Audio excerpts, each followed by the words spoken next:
Like at 7 o'clock, we'll call the meeting to order. Let's stand for the pledge of allegiance.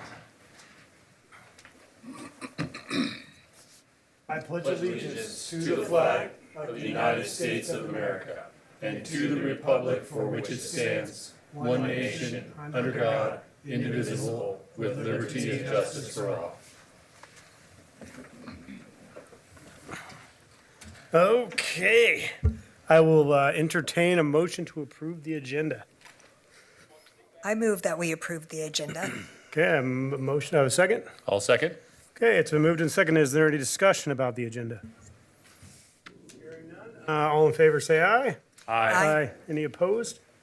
Okay, next is board business. And we need to request a change to our board meeting for March. We want to move it up to March 9th because personnel decisions have to be made and acted on by us prior to March 15th. And originally, when we set the calendar, we didn't realize that the board needed to make action before the 15th. So we need to move the 16th meeting up to the 9th to be in compliance with appropriate timelines around personnel. Mr. Chair, I move to change the board meeting date from March 16th to March 9th as discussed. All right, is there a second? I'll second. Okay, it's moved and seconded. Is there any further discussion? All right, hearing none, all in favor, say aye. Aye. Aye. Any opposed?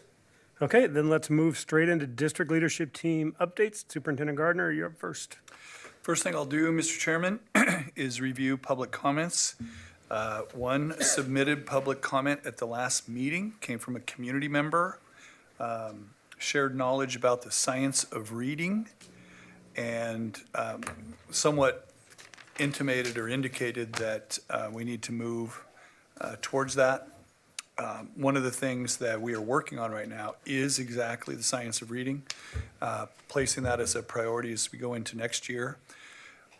We want to make clarification. It was presented to you like that was like a brand name. That is just simply all the best practice as we understand it. Yeah, that's what I couldn't to teach understand, is he kept reading. saying it like it was a curriculum, as opposed to just research-based reading instruction. It is just So we're talking those timeless- research-based reading instruction.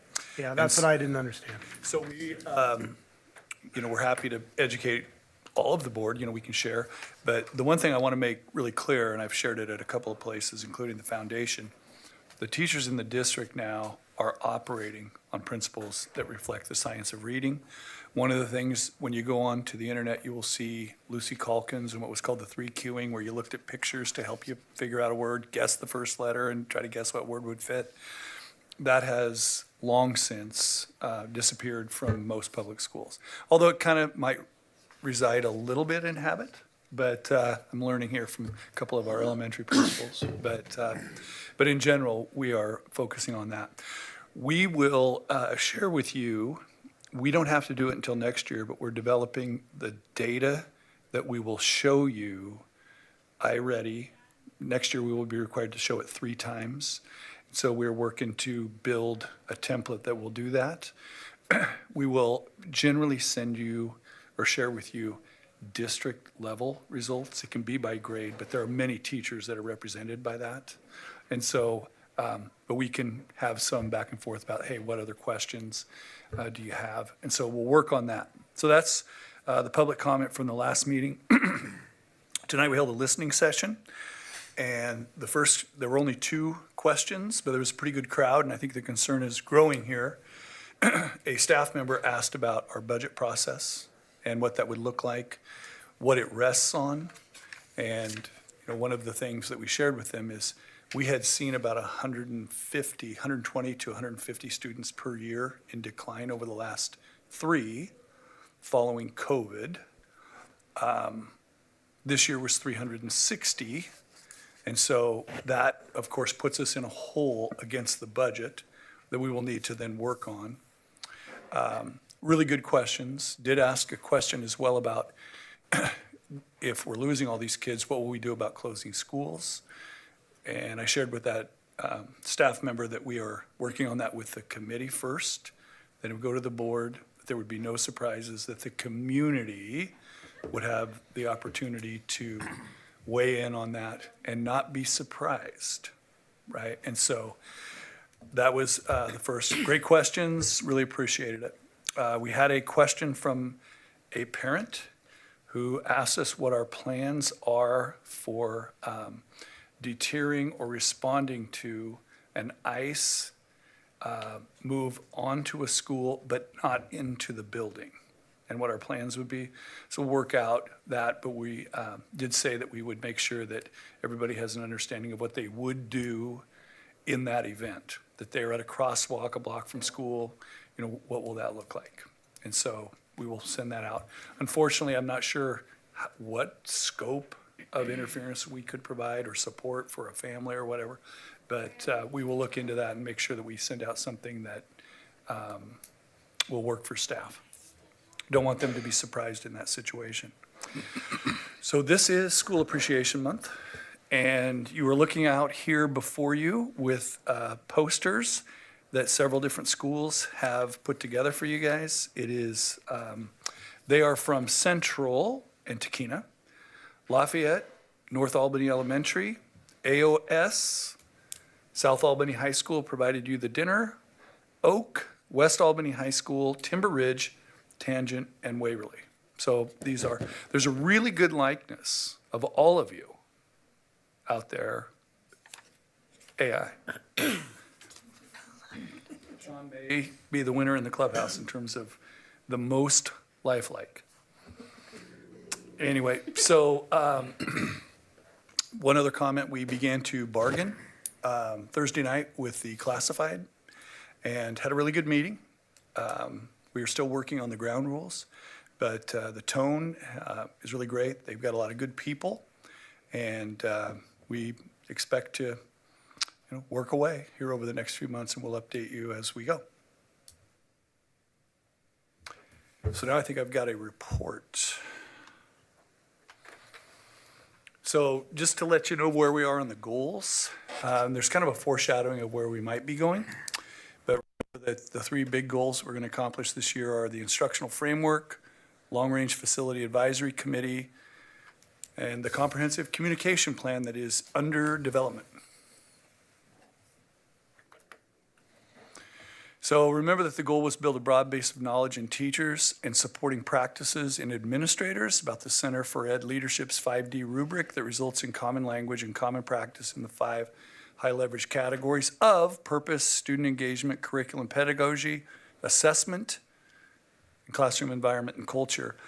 One of the, a question was asked, why are you not working on reading, and why would you work on this first? When we have an MTSS system, one of the great rules that we've known for 20 years is if you do not focus on the instruction in your green zone, the teaching that every kid receives every day, that you will typically swamp your support classes, right? Because kids will not progress. More and more kids fall into needing support. And so it's probably 6 of one, half, like we were gonna chop this wood pile.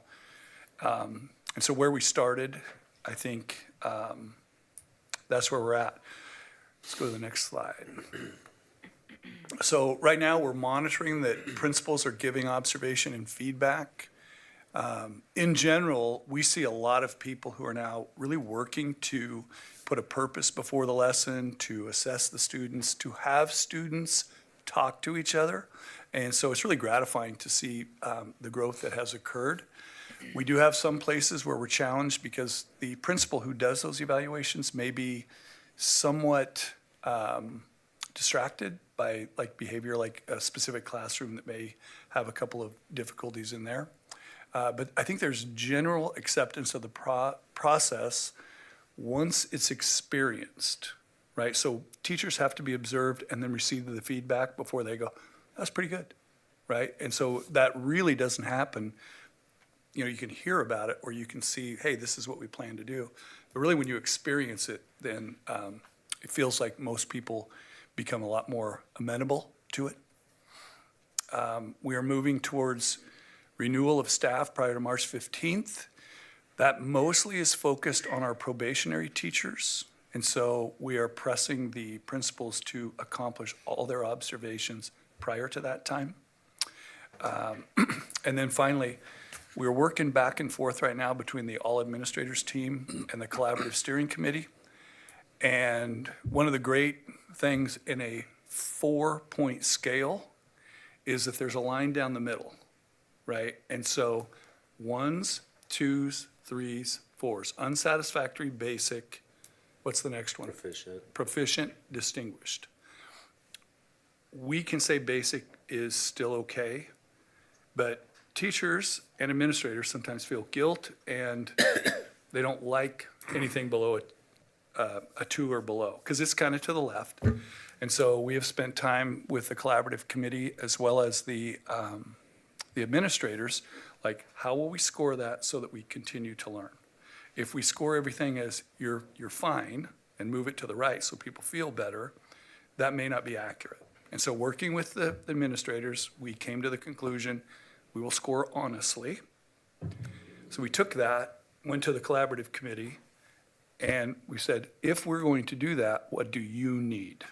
And so the one that stood out, it came out on a couple of the groups, was don't surprise me, right? And move it forward, right? And so we're really getting to the meat of the matter, which is if we're just going to be congenial and go along to get along, then we're probably not going to be able to really sustain that. And so there were really great conversations in both of those venues about that. So if we begin to move into reading, one of the things we're really going to be challenged on is making sure that we continue to focus on this with all staff, that we continue to work on our administrators. We're monitoring that they are occurring now. So about every second month, we will pull a report and see that people are doing their observations, that we see that teachers are getting them and responding to them. And so the great challenge here will be to enhance and add with a focus on reading to a greater extent. We have heard here the Mississippi Miracle, right? So the state of Mississippi has done some things, and I think there's a huge reaction because they hold kids back at third grade. They can't go on until they do meet. But I think the really powerful thing there is 50 hours of training every year for all staff, right? Which is the equivalent of what, 7 days, 6 days? Which even beyond the holding kids back, they have continued to grow. And one of the things that I think is really important to that is that much training, that much focus over the years. And so we're going to work to put together the best plan we can, even though budgets are tight, that we will be working so that our people more closely approximate that level of training. Couple things before you move on. Yes. If you don't mind. So the second bullet on the top one there, some observations slowed by behavioral challenges. I think if you understand what a typical principal day looks like, in terms of if you know you're going to spend more time in classroom observing instruction, you also know you're going to spend less time dealing with behavior, because that's just how that works. So my question is, that should have been a well-known fact going into the year. Did the principals have plans for that didn't work, or did they just not occur to them that they were going to have to, the behavior was going to have to spend less time on that to do more time on instruction? Like, what is the reason that that's the problem? Well, I'll give you a general, for instance. We have had a special classroom, self-contained, that lost the teacher. Okay, And so then unanticipated lost the staff. spikes in behavior Right, over what was yeah. expected. Okay, Yeah. good, that makes sense to me. Then the other thing I just want to say on the Mississippi thing, because it came up last time and I didn't say anything, but the way that the whole teachers learning how to teach thing works in our system is the schools and teacher prep programs teach them how to do that. They come to us with a license in hand saying, I already know how to teach reading. Then we hire them and expect them to be able to do that. Is that working? I think it's probably not, but the system isn't the way the system is built. That isn't on the school district to teach teachers how to teach reading. It's just not how it's built. So to come and show up at a school board meeting and say, why aren't you teaching teachers how to teach reading? I'm like, we could do that, maybe. I don't know how efficient it would be, but we certainly not in the current way it's currently funded and framed and dealt with. That's not, so we aren't like other employers where we hire somebody and train them up on how to do the job. They come with us with a license for a reason. Yeah. That's why TSBC exists. So, Well, it's more complex even than that. TSBC, the state of Oregon, does not require science of reading in its undergraduates, right, at any of the state universities. yeah. I think the second thing, I have had both administrators and teachers tell me as we inquire and learn that they don't know that much about it. And I've even heard one say, I didn't learn how to do that in college. Yeah, I agree, that's the problem. I guess I don't think the solution sits in this room, that's what I'm saying. Yeah, but I think we have to start. Yeah, I agree, we have to deal with the cards we're dealt, but it's, Yeah. yeah, it's again pushing a boulder up a hill when the Yeah. people that are supposed to be doing this are failing to do That's right. it. We're having to make up for things that we're not, That's true. again, have limited capacity to be able to deal with. Absolutely. Right. We could find a way to put some pressure on the training institutions Yeah. to do this, that would be good. Yeah. Well, but in it, I want to thank Andy for bringing this to the forefront and putting some more emphasis on teaching reading and trying to focus on that. We've heard many studies that require, that if students start reading at third grade level by the third grade, they're going to struggle throughout the rest of their academic lives. And so I appreciate you putting some focus there and working towards that goal. Yeah, and I want to kind of construct this in a way.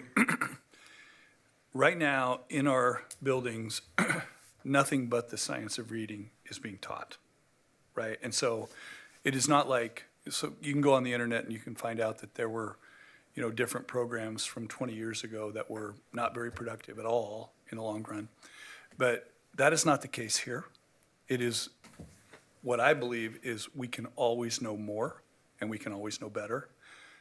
Making sure that EAs, teachers, administrators are all versed in the practices. Let's go to the next slide. So we have a literacy goal that's under development. That will be worked out, collaborative steering committee, administrators. The question is, how will we continue to grow our practices in the Self 5D in all of our classrooms and develop deep literacy knowledge and practice in diagnosing and teaching reading or literacy skills, right? That's the great challenge here. We do not want to be a district that all of a sudden ignores something to turn to something else, right? Because then that will fall behind.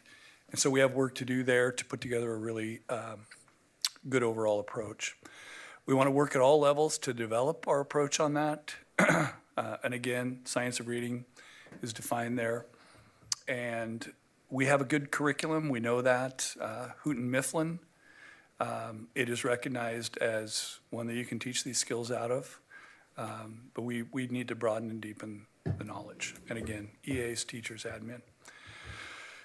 And again, the Mississippi Miracle rests on, I believe, a really powerful part of that is the 5 days of training each year, or 50 hours or more than 5 days. Second one that I want to update you on is the Long Range Facility Committee. And the next meeting is next Tuesday night. Many priorities exist in the room. And we did a little exercise where the teams put together their priorities against the current tax rate and what that would generate. And so, spoiler alert, none of the plans look like any of the others.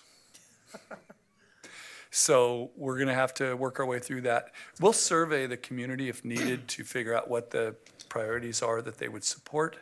And our goal remains to present the board a long-range facility plan supported through consensus by the entire committee. I've been really pleased that the committee has stayed in being.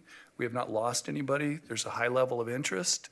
I think one of the great challenges to something like this is when you get to a point where you disagree, that's like where the work starts. And this is a voluntary committee, and our goal will be to work through this so that all people remain with the committee. Now, that's a pretty tall goal, but we'll stay with it. So we have a meeting in February and in March. You can see there it says, and these were plans that were drawn up last year with Sage Architects. Validate draft is set for March. I think that might be a little optimistic. I think we're going to have to spend some time milling this through, and it could go even as late as the fall before we are finally able to wrap up, just because there's just a lot of voices building Babel right now. Yes, you have a question? What about April? It's missing. Nothing to do that month then. That's a great question. I think this is a slide that's been up. I will not discount April, but I still think validating draft may not occur by then. Right? Because there's going to be a bit of work here to figure out what can work. We'll be pretty resistant to any effort to raise that number, right? So the tax rate that exists now to go up would solve some of the problems in the room. We saw with the law enforcement levy, which polled at 60% before the campaign, but then they came out and it had raised the levy rate by 10 cents. And the number was really dropped to like 52.5%. And so we would be, I think right now my instinct is to continue to make it fit rather than go out for something where we feel good in the room, but gets a lot of people to say not yes. So that's the work, kind of the general pressures that we're working under. And so we're now working on the comprehensive communication plan, and the goal had said we would build it this year because it's still under development. We do have increased posts and participation. The community newsletter is growing, and we're working right now to broaden the board agenda and the minutes to another email group as well, just so that there's a really broad array of information that we're sending out beyond just the people within the enterprise, the greater community. So, do you have any questions? All right, I'll turn it over to Chairman Manley. Oh, okay, next up is the financial report. Jane. Good evening.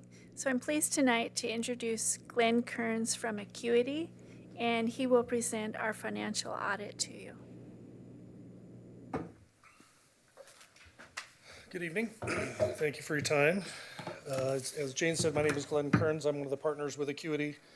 Before I jump into the financials, I just want to kind of talk about general terms. This is our third year, I think, doing the district's audit, and I'm very pleased to say that over that 3-year time frame, we've seen an increase or an improvement, if you will, kind of each year, which has a direct correlation to not just the timeliness of being able to get the audit done, but also our ability to do the audit and the results of the audit, which I'll kind of cover in a bit. So direct result, in correlation to Jane and her staff, so we appreciate all the help that they've done there. As we jump into the audit, one of the things I'm sure that you are most concerned about is how do we do? So again, this year, we're offering an unmodified opinion on the district's financials, also known as a clean opinion. That's what you're looking for. In a nutshell, what it basically means is in doing all of the testing of account balances, transaction cycles, those sorts of things, we didn't see any issues or problems that would require us to modify the opinion in any form or fashion. So again, that's what you're looking for. As I'm sure you know, in addition to doing the financial statement audit, in forming an opinion as to whether the financial statements are fairly stated, the state and the federal government requires us to do some compliance-related testing. On the Oregon side, it's looking at things like the district's compliance with Oregon budget law, public contracting, insurance coverage. There's a handful of other things. And then, of course, on the federal side, because of the level of federal funding that the district receives and spends every year, in addition to having the financial statement audit, you have to have what's called a federal compliance or single audit. It's now called the uniform guidance, but basically the federal government mandates that we take a look at what are called the major programs of the district, those that are the largest and the most risky and those sorts of things, and evaluate the district's compliance with the guidelines that the federal government establishes for each of those programs. Across the board from both the Oregon and the federal side, again, we're happy to report no non-compliance issues, no findings really that, and that's the other thing with the third year and improvements happening every year. In prior years, you will note that there were some internal control related issues that we were required to communicate. We're happy to say this year, There were no findings that we came across that would raise themselves to the level of mandating us to communicate that to you. So again, that is a good thing.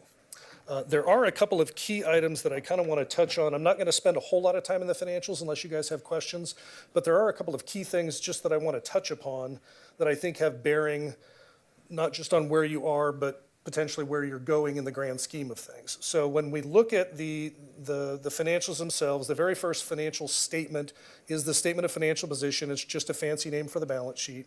It shows the district's assets and liabilities and equity as of your fiscal year end.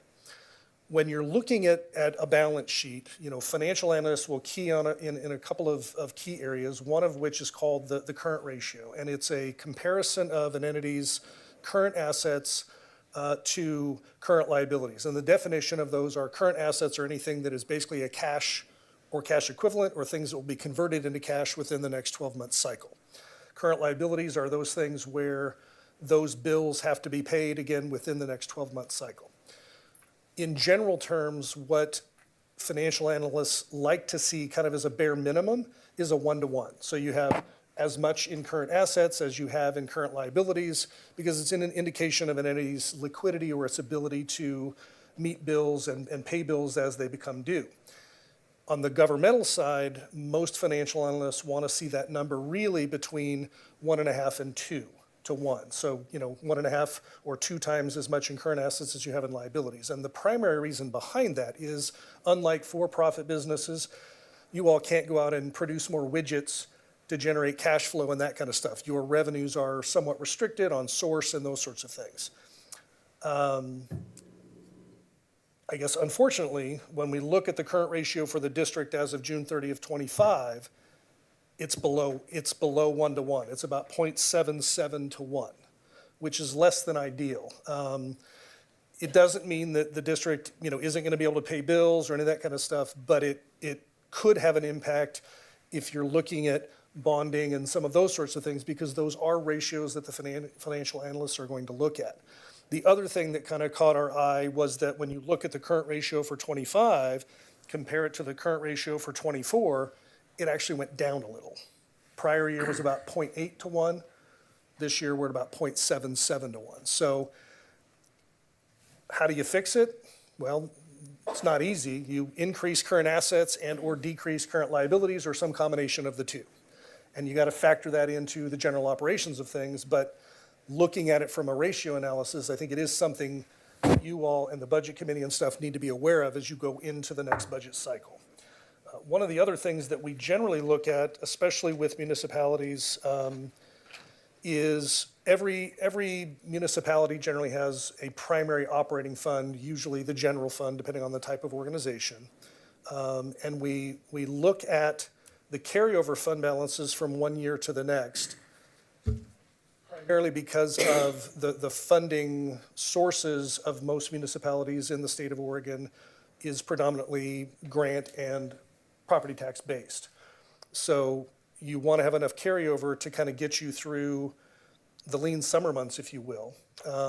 So what we like to see is somewhere between 3 and 6 months worth of carryover in those primary operating funds.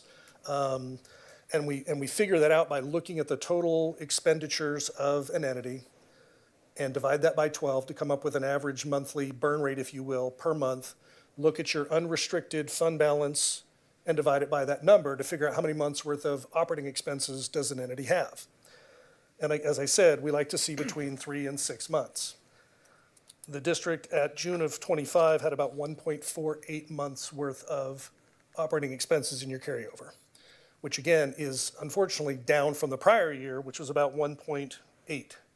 So it's not anything that we're super concerned about, but it is something I think that you all have to be aware of, that the budget committee has to be aware of, because just because you are a municipality, a nonprofit, so to speak, doesn't mean that you don't have to operate in the black. You know, there's only so much money in the bucket, and when the bucket goes dry, that's a problem. So What you're talking about, though, is almost entirely focused on just the general fund and general fund analysis, not PERS and its unfunded liability. It is, and so this is more at the numbers I'm talking about are more at the budgetary basis of accounting. The numbers that you're talking about, when we look at a set of municipal financial statements, they're really broken into three different sets of financials, if you will. The first set of financials is what's called the government-wide financial statements. Those are full accrual statements. So we pull into the mix things like your unfunded PERS actuarial liability and compensated absences for vacation and comp time and all of those sorts of things. So some of those liabilities they're liabilities of the district, but they're liabilities, like with PERS, for example, over which you have very little impact. You have very little ability to influence what that balance is, because it is literally determined by the actuarial evaluations that's done every other year based on current retirees, projected retirees that are associated with the district and so forth. These numbers, so the current ratio was comparing at that level. The budget fund balance stuff is more based on your day-to-day, month-to-month budgetary basis of accounting, because that's kind of the real world that you work in day-to-day, month-to-month. So that's why we look at those numbers from a, not so much a financial health standpoint, but just a solvency and liquidity in looking forward to make sure that you're planning for that. And there's always going to be years where you may have a negative change in fund balance, but that's budgeted for because of either capital outlay expenditures or something like that. But in our world, from an audit perspective, we're taught and trained that regardless of the type of entity and regardless of the revenue streams, we have to always assume that those revenue streams can be diminished or eliminated. And I think we're seeing that even in the world that you live in, unfortunately, between whether it's property tax restrictions, federal grant restrictions and eliminations, those things have a direct impact on operations. And if you don't have sufficient liquidity to absorb those downturns if and when they happen, you're in scramble mode at that point. And that's not good for anyone. So, So I think I understand what you're saying, but I will tell you, you're saying it differently than I'm used to hearing it, I think. So I want to ask a clarifying question about the ending fund balance. It sounds like you're saying our annual operating budget, we have an ending fund balance scheduled around 8.1, 8.2%, and we should have 25 to 50%. if you look at it from a percentage standpoint, yeah, that's a bit of that number, that percentage can move every year based on what Right. your actual expenses are. But yeah, so what we do is we look at the total expenditures for a given year. So in this case, for the year ended June of '25, the district went through almost $10 million a month. Your total expenditures for the year are almost at $120 million. So you're burning through $10 million, not in cash, but you're incurring $10 million of expenses every month, and yet you only have like a $14 million fund balance carryover going into 25, 26. So, So I hear what you're recommending. yeah, But I have a hard time imagining there's very many school districts out there carrying much more than that. and there may not be. Okay, And so I'm you're not- just and I- telling us accounting practices. Well, because by definition, accountants, we are trained to be conservative. That's our job. And I understand that, regardless of the type of entity, you've got to balance, the needs of the district and operations, salaries and all of that sort of thing, which is valid. But I also want to make sure that you understand that, that looking at the numbers and kind of interpreting what all that means, that, like, for example, this year, you had a change in fund balance. In other words, where you started versus where you ended, you were down $2 million from the preceding year. You can absorb that in a year, but if you go too many years like that in a row, all of a sudden, you're bumping up against really, really tight carryovers. Okay. And this is kind of along the lines of what Roger was talking about, is deficit spending a couple of years ago. That was one of his big points, is if we spend $3 million extra this year, Right. 1 year it's not bad, but if we spend the same amount next year, Well, that's what I'm trying to understand is we're intentionally doing that till we get to a point, and then we're gonna stop. Sounds like we're moving where we wanted to go. It's just And way some beyond of- where you would recommend. Yeah, and some of that Okay. changed. Like, for example, if you want to look at it, that you lost $2 million for the year, included in that was about $600,000 that you transferred into reserve funds for future Yeah. set-asides, Gotcha. maintenance improvements, which you need to be doing from a prudency standpoint, because if you don't, when buildings fail, roofs get ripped off because of tornadoes, whatever happens, you got to go beg, borrow, and steal for funding to make that happen. So, when you take the transfers out of the mix, let's say you're at $1.4 million loss, which, I mean, it's a lot of money, but in the grand scheme of your budget, it's not a huge percentage of your operating budget. But as you said, you can't continue to show those losses year in and year out before you really run up against a wall. Okay. So that's about all I have, unless someone has some more specific questions. Thank you. Lots to think about. I have a question, if I may.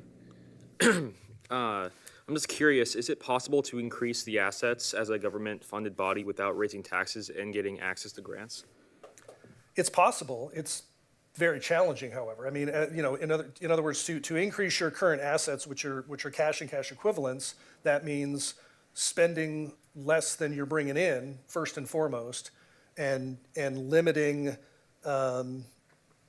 accruals and some of those sorts of things. Now, some of that you don't have a whole lot of control over. One of the big things that's factored into the current liabilities is the current portion of long-term debt. So that's the amount of your debt that's going to be due and payable in the next year, and that's all mandated by amortization schedules. So you really don't have a lot of control over that.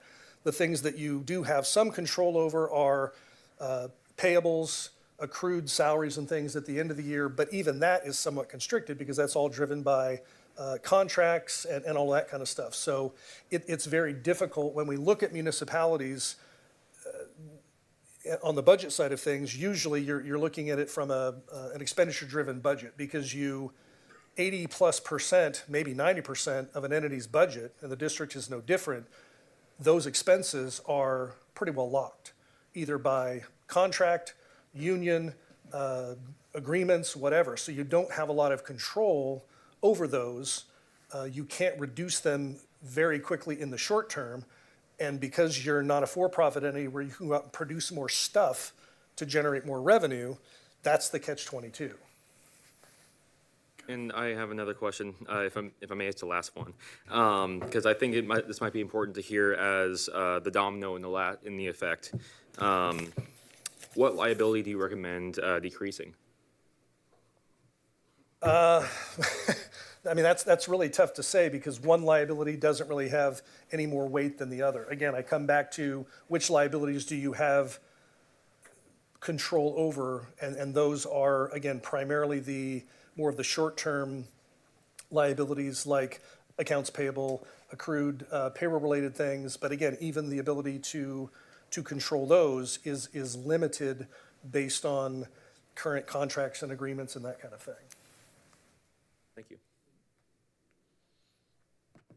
Thanks, All right, Glenn. thank you. Thank you. All right, Glenn. thanks for your time. So working with Glenn and his firm, this is the first year that we were able to have our audit on time, so I really appreciate. Thank And you, clean, Glenn. right? No findings? Is this the first no finding, or did you have no findings First last year? time, yeah. Yeah, That's to I say, thought in so. the 3 years that we've been doing this, it's the first year that we have had, and it's not that there's not findings. I Yeah, mean, yeah, yeah. If we want, I don't care who you are, if we want to come in and dig long enough and hard enough, we're going to find something. That's just what we do. But unlike in the previous 2 years where there were issues, I'll use that term rather than findings, there were issues that were significant from a financial standpoint. We didn't see anything that raised itself to that level in the 24-25 audit. Finding him, Jane. Thank you for dealing with them. I've had some nightmare stories from other districts around, board members that just didn't know what was happening, and then they were broke and couldn't pay the bills. Yep. And it doesn't sound like we're anywhere near that, so I appreciate it. Thank you. I appreciate the work Jane has done over 3.5 years. Yeah, it's really good. And I Really good. appreciate the partnership with Acuity. Yeah, They've been thank you. great. Okay, appreciate your time. Thank you. Anything else you want to add, Jane, or does that cover it? I do want to add just a little bit. Okay. So every month as we're going through the budgeting process, I just want to keep you updated on what I learn. When I talked with you last month, it's based on what I know, but it's really rough projections.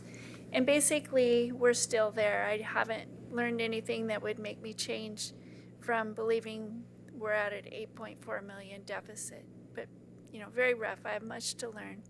But I did want to update you. In December, we always submit to ODE our second quarter ADMR. And normally, second quarter is slightly higher than the first quarter because first quarter is just September. And we have elementary students that enroll late. We have high school students that take college courses. And so that September enrollment's usually lower. Ours was down 12, which isn't bad, but it tells me our decline slope maybe has lessened, but it hasn't flattened out. And so we'll continue to watch that. And it doesn't change the funding projection because remember, we're based on, well, it could, because we'll be based on what 25, 26 is. So yeah, it could change our funding some.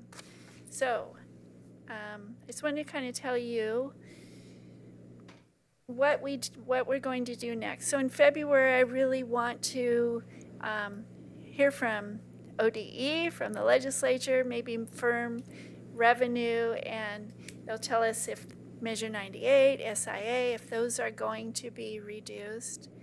And then I plan to work with our leadership team to have a better projection of our expenses. I'm going to look at all of our payroll costs, the PERS. I'll be going tomorrow to a PERS seminar where we're going to learn about maybe what's coming up with PERS. And so hopefully in March when I come to you, we can have a better projection of what that deficit is. Because now it's based on rough percentages, and then it will be based hopefully much more on actuals.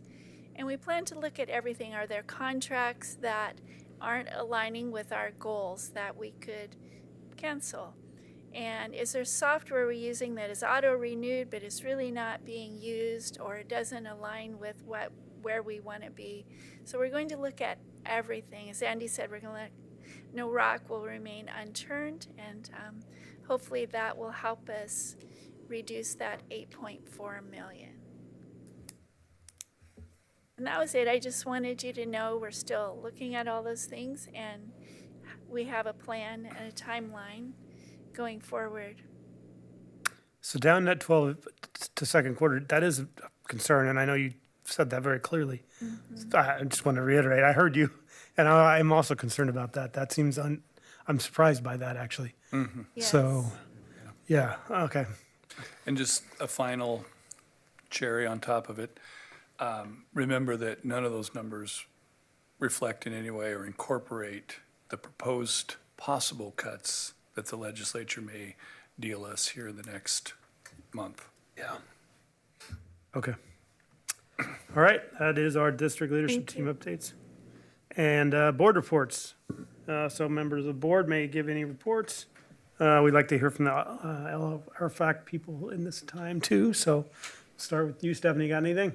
Well, nothing from the Long Range Committee because we didn't meet in January. But I do want to say that dinner we had from the Culinary Arts Program at South was incredible. And if that's what they're learning in their Culinary Arts Program, they're going to be able to cook some great foods. Yeah, absolutely. Yeah, so that was very enjoyable. Okay. Chris, you got anything? I went to a really nice career fair at Timber Ridge. I was impressed. Everyone knew where they were going and what they were doing, and they had their forms, and it was all clear, and the speakers were good, and I thought, wow, maybe I could change careers. That's a good idea. So anyway, it was really fun, and good to be out with middle school kids. They're my favorite, and to see them doing so well and being so on task. Okay, awesome. John?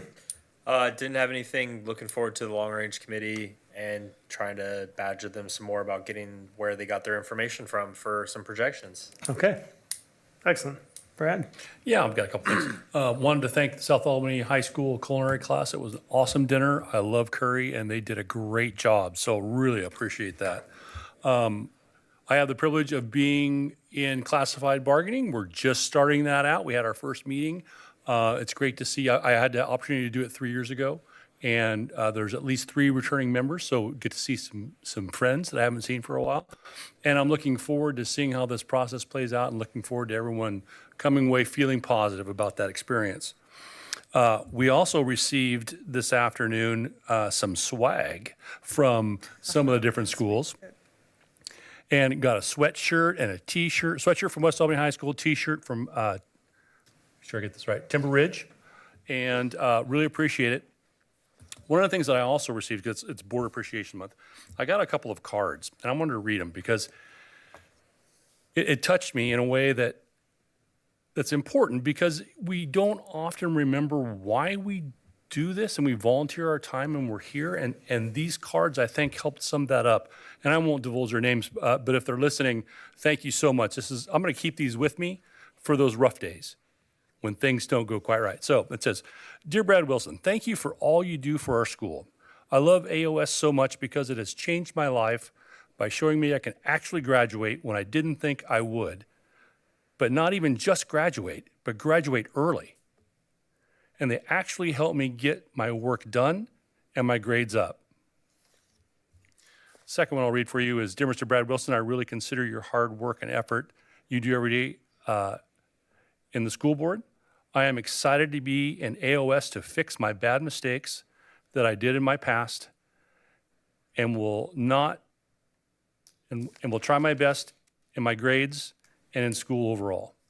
So these are kids that have had a real rough go, that are turning it around and appreciating what we as a district are offering them. So to all those that do help do that, thank you so very much. This is really important. Yeah, I just want to reiterate that. Thank you for the cards. Thank you for the swag. The poster's really cool. The food was amazing. So I don't really have anything to add that you guys haven't already said, but I do really appreciate it. Thank you. And now we will go with student board members. Skylar, you want to go first?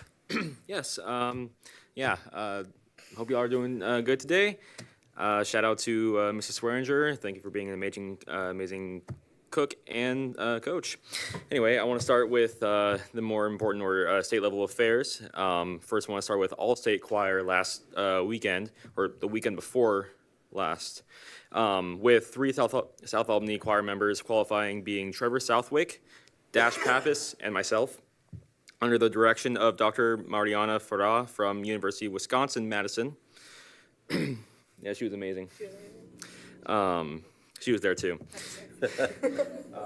And our cheer team, they attended the Colt Cheer Classic at Thurston High School, getting first place in varsity game day category.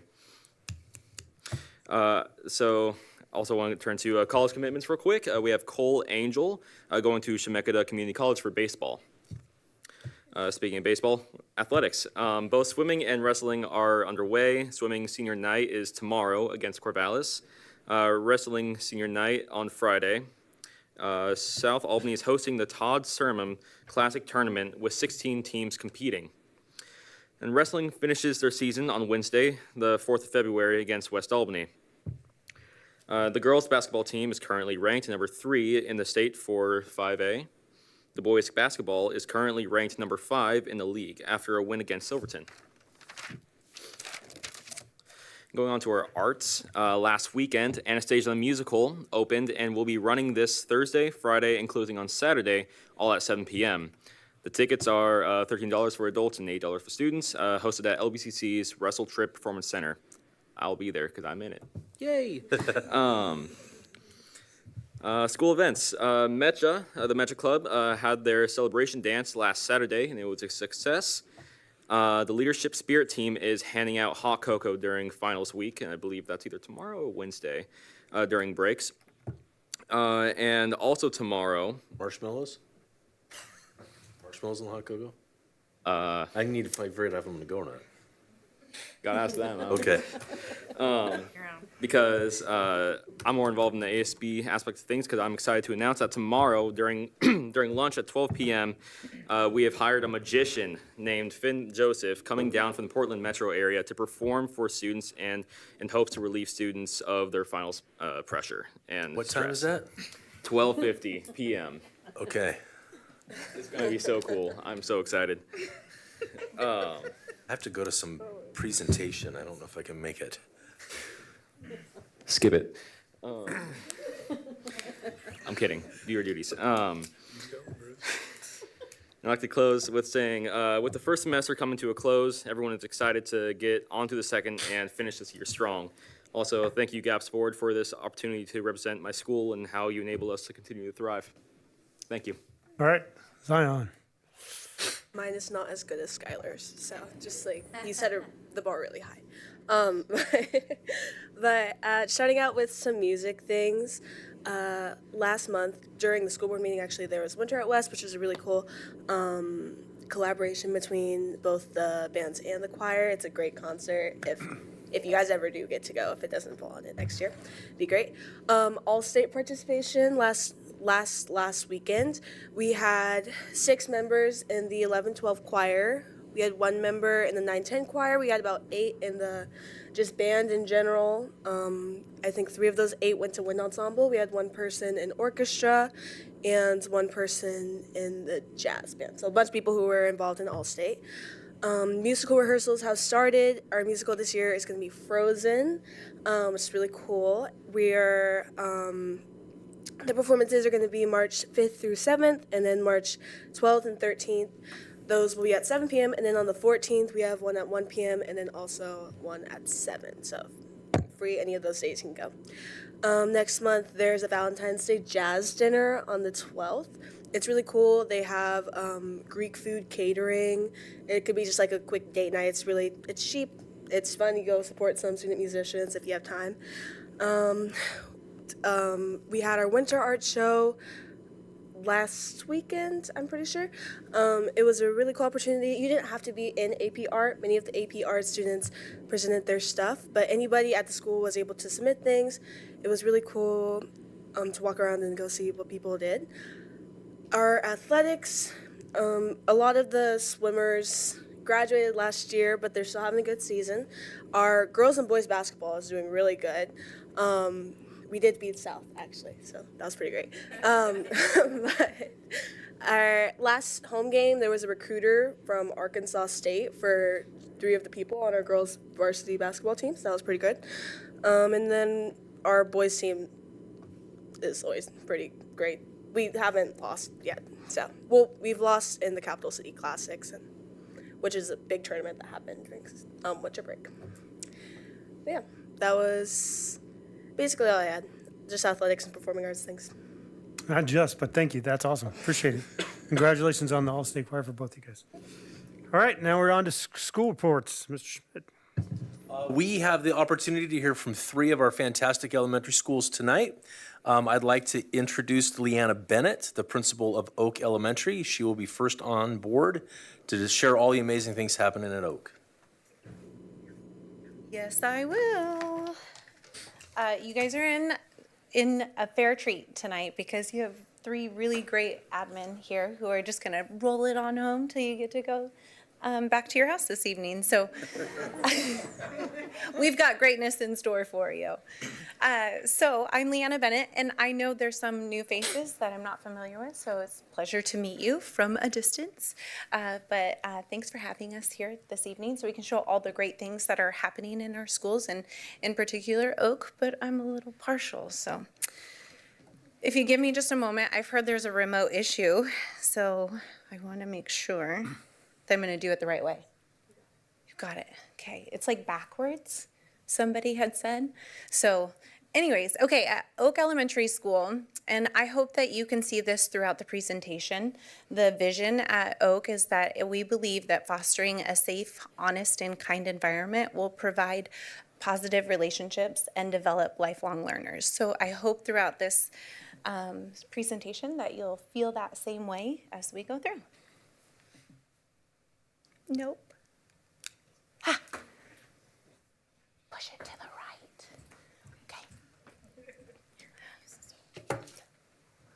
Okay. Ooh. Okay, so I'm going to go through the 3 goals, and then at the end, I want to kind of wrap it up with what's just going so well at Oak. Our current first goal is that we're working with literacy in our reading. We're focused in on our iReady data. So by the end of this school year, we're looking to have about 66% of our students who are early on, mid to above grade level. By reading of, or by measured by iReady. So there's been some things that we've been working on, but before I get over there, I want you to look at the graph to the side. You can take a look at our historical data from 23-24 to 24-25, and then our end of the year goal is posted as well. These results for the winter are currently in, fresh, hot off the press. But I kind of put the end of the year goal up there for you to take a look at of what our projection is for this year. You can look at cohorts, so you can see the red, for instance, was our kindergartners in 2023, and then in 2024, you'll see their red down now in first grade, so you can kind of track cohorts. We're looking by the end of the school year to move about 4% of our students to being early on, mid, and above. So the things that we're working on at Oak right now, we're focused in on some professional development in reading, but then also in some writing. They go hand in hand. Encoding and decoding are huge when it comes to the science of reading, and we'll talk a little bit about that too. Our top score writing is a new supplemental curriculum that we've purchased with Title I that will help teachers guide students in the structure of writing, and it just really scaffolds it, lines it up with color coding. It's very sequential and systematic, so it's been very helpful. We focused in on goal setting with our kiddos, and you'll see in the picture our famous branded book vending machine. So when students earn or meet their goal, they'll earn a yellow slip, and it takes them to the office to go get a golden coin, and then they get to put their golden coin in the vending machine, and they get to push their number, and then a book dispenses out for them. It has been a hot commodity since the winter diagnostic has happened, because the students are coming in the flocks to come and get their free book from the vending machine. So that one has been super fun to watch. With all that being said, we really are focusing on data tracking right now. With the science of reading, our teachers really know the science of reading. They teach the science of reading is natural in our curriculum. But the one thing that we're noticing is being able to interpret the data, be able to prescribe and diagnose what they need when they get that data back from either the iReady or some core phonics screeners. So we're really honing into what is the data telling us so that we can move the bar for the end of the year goal for our students.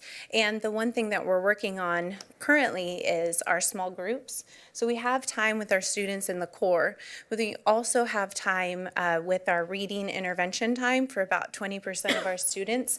But we really want to captivate what students are learning in small groups, and we're doing that by taking a look at their core phonics screeners that will then help us diagnose what extra support do they need in their learning progression, and it would be tailored to the science of reading. Multisyllabic words is a big aha for our staff. They're noticing some pretty big holes right now with their multisyllabic words. So we are really just diving into what do the kids need, what kind of multisyllabic words are they lacking in, and then what kind of support and curriculum can we get to them, or skills can we get to them in order to meet that gap. Goal number 2 is our math, and we are currently working for about 5% of our students in meeting a mid, above, or a grade level. So at 59% is our target by the end of the year.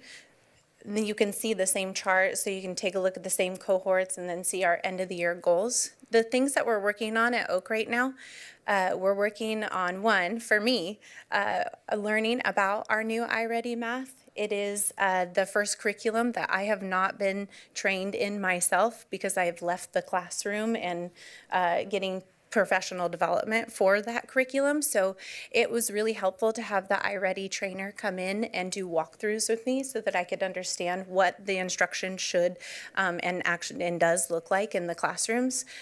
Mind blowing.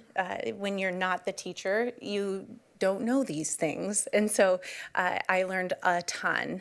The other thing that we are really working on is getting our kids into math interventions with MyPath.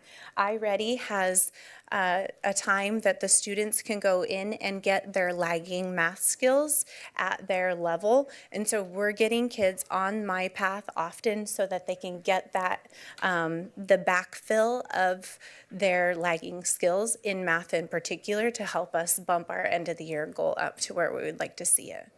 Again, we did goal setting with our students so that in the fall where they marked in their measure for the iReady, and then also talking to them about where do they kind of want to go for the winter, and then ultimately in the spring as well. So we have been working on goal setting in math as well. We have math PD coming as we kind of progress through our Wednesday PD times. And then you'll see in the picture there, we had a family math night.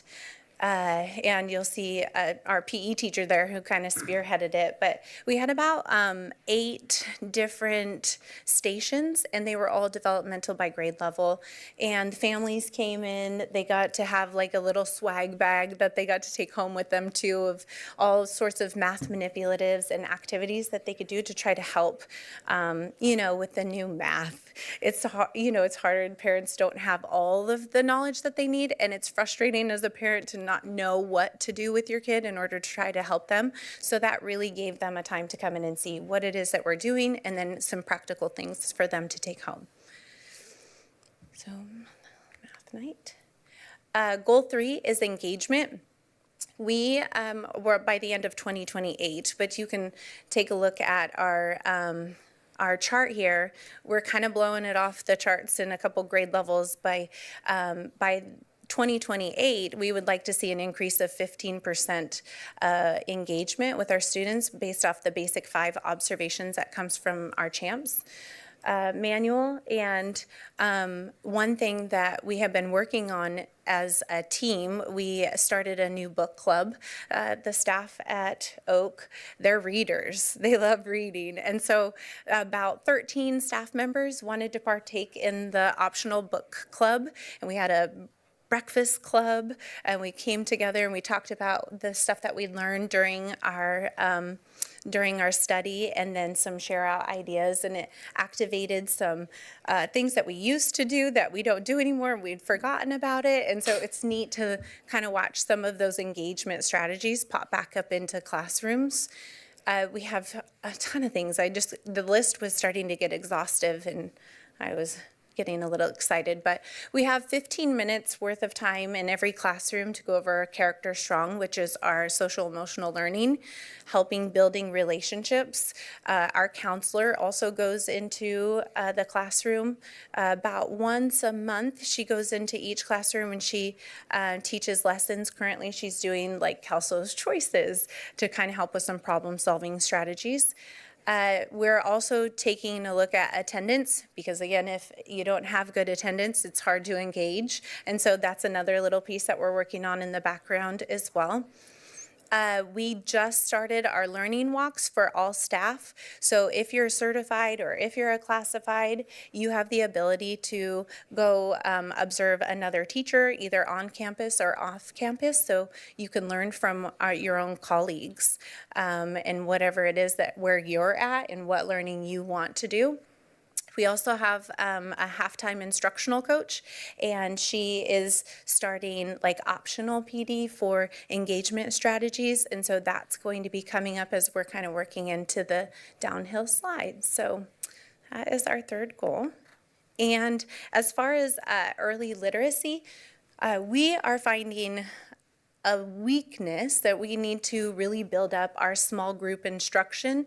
And that's a place where we can kind of get where kids need to fill the holes from the core. And so some of the things that we've been working on is implementing some morphine magic, and UFly is another couple supplemental curriculums to kind of fill those holes.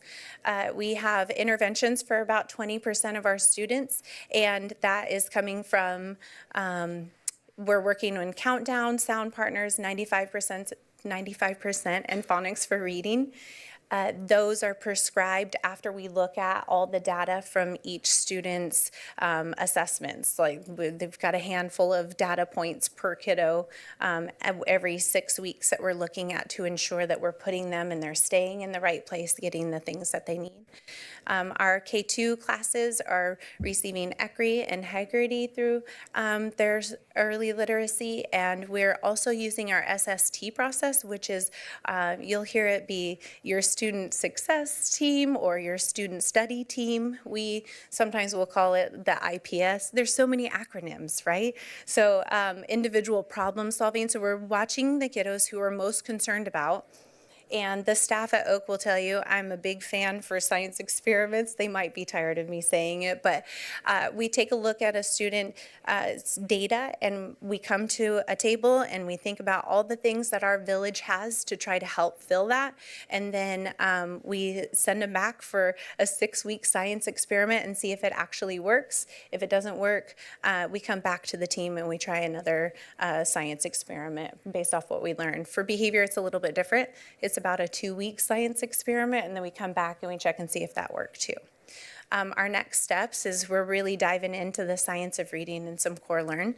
I was talking to the teachers at our last PD about how we really do know the science of reading. We are doing it, but it's about like really digging into the data and being able to diagnose and prescribe the skills that the students need. So we're really diving into that as we kind of go through. Okay, I feel like I've been talking forever. For CEL, it's me and AI. So you can kind of guess where that came from. I have really enjoyed learning a lot from AI and making it personal to what kinds of things I need support in as I'm going through and observing teachers. So the thing that I've found that has been really interesting about using AI, one, it helps me process things a lot faster. But at the same time, it catches things that I don't even recognize. And so that's really helpful because I am a master first grade teacher. That's where I spent all of my career. I can go into do an observation in a speech and language class, and it picks things out that I wouldn't even know because I've never been a speech pathologist.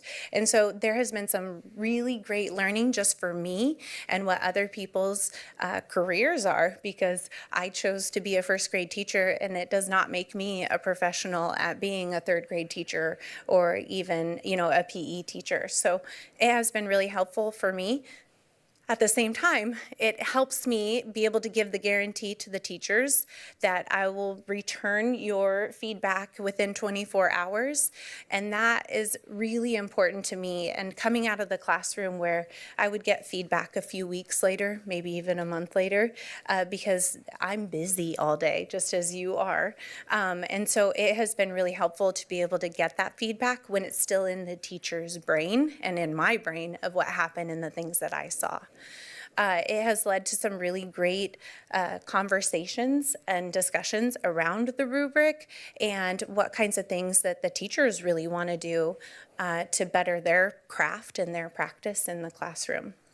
So next steps for me and for Oak as I think about CEL implementation is areas of focus that may not have been observed so far this year. So I think about going into a classroom for at least 20 minutes and I see teachers doing really great things, there's some pieces of the cell that are behind the scenes and they're not right out front blaring where myself or AI could see. And so to me, I would like to get feedback as a teacher in all of the areas of the rubric. And so for me, being the administrator, I would like to be able to spend some time focusing on the areas where maybe the teachers haven't been directly given feedback, because it's not something that you can see when you're doing an observation. And then also considering like a school-wide goal, or even just giving the teachers the autonomy to choosing what they really want to focus on. Maybe they've noticed that there hasn't been much data or feedback given in purpose, and so maybe they would like to spend some time in their next observations solely focusing on purpose. So that's kind of where I was thinking next steps would be for Cell. So coming to the end, thinking about the points of pride and promise and improvement priorities, I am hoping that after all of this, you could really see the things that make Oak really special. And it's dear to my heart. I've been there for 15 years and then left for a 5-year hiatus, and then I've come back, and it's just as special as it once was when I had left. We have really great things that happen over at Oak. We have a wonderful music program. We have Mrs. DeYoung, who's come in, and she has done a phenomenal job teaching kindergartners like quarter notes, half notes, half the stuff I don't even know what it is. But she does such a phenomenal job with our kindergartners. We're lucky to have her. We also have wonderful ladies in the kitchen and doing breakfast and lunches. If you haven't seen them, they're on Fox 12 News. They did a wonderful job. They are like the epitome of hospitality. They build relationships in that building. They're the start, where our kids see the first people coming in, getting breakfast with a smile on their face. They're the ones who are really making it special. And when I think about our PTA is the same thing. They are special humans that just do all that extra work as you come in and volunteer your time, effort, and energy. And our PTA has done a phenomenal job over the years. Even on my hiatus, I come back and there's different people. They're still doing really great things for Oak Elementary School. And then the staff, relationships. They're great at communication. They're a cohesive group of humans. And I think about it like the Olive Garden. Like when you're here, your family at Oak Elementary School.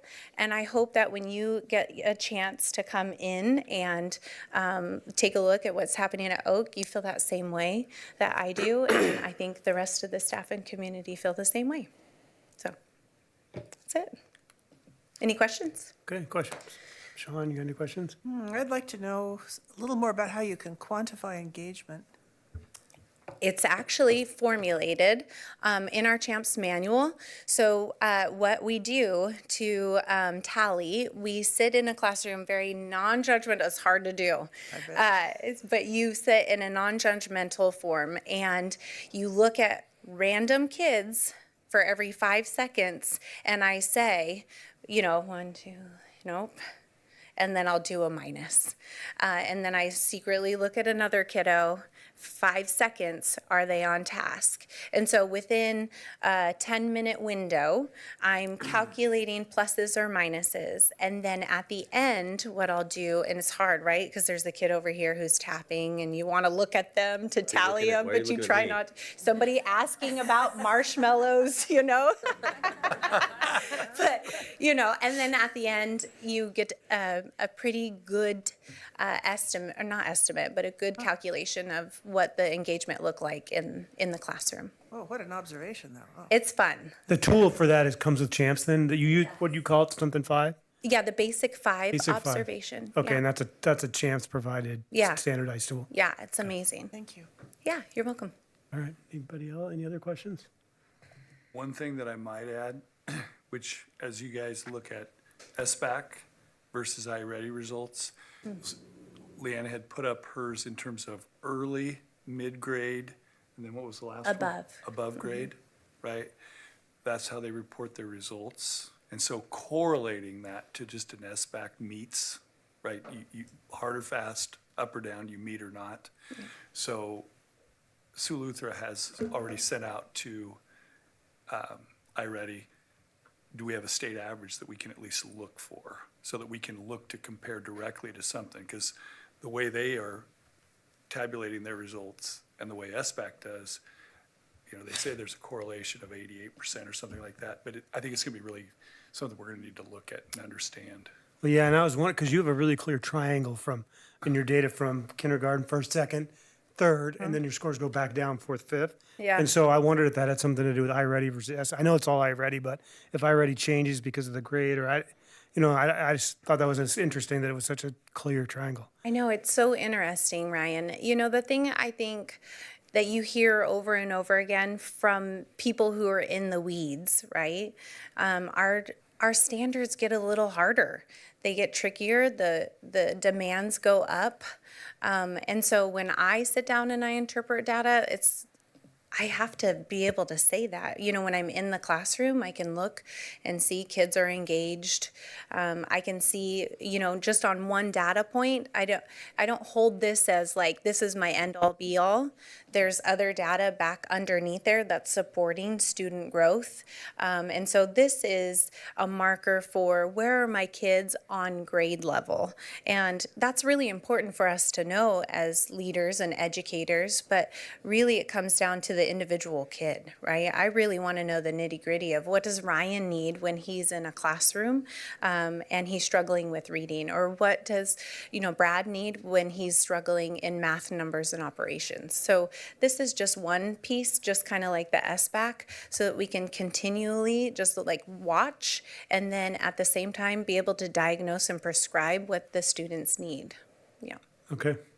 Yeah, and then I just really like the engagement as a measure. I don't think I've seen anybody else do that. So, and if kids are engaged, they're on task and they're behaving and they're learning, and so so much data builds off of that. That's a really great place to start. Yeah. So, good job.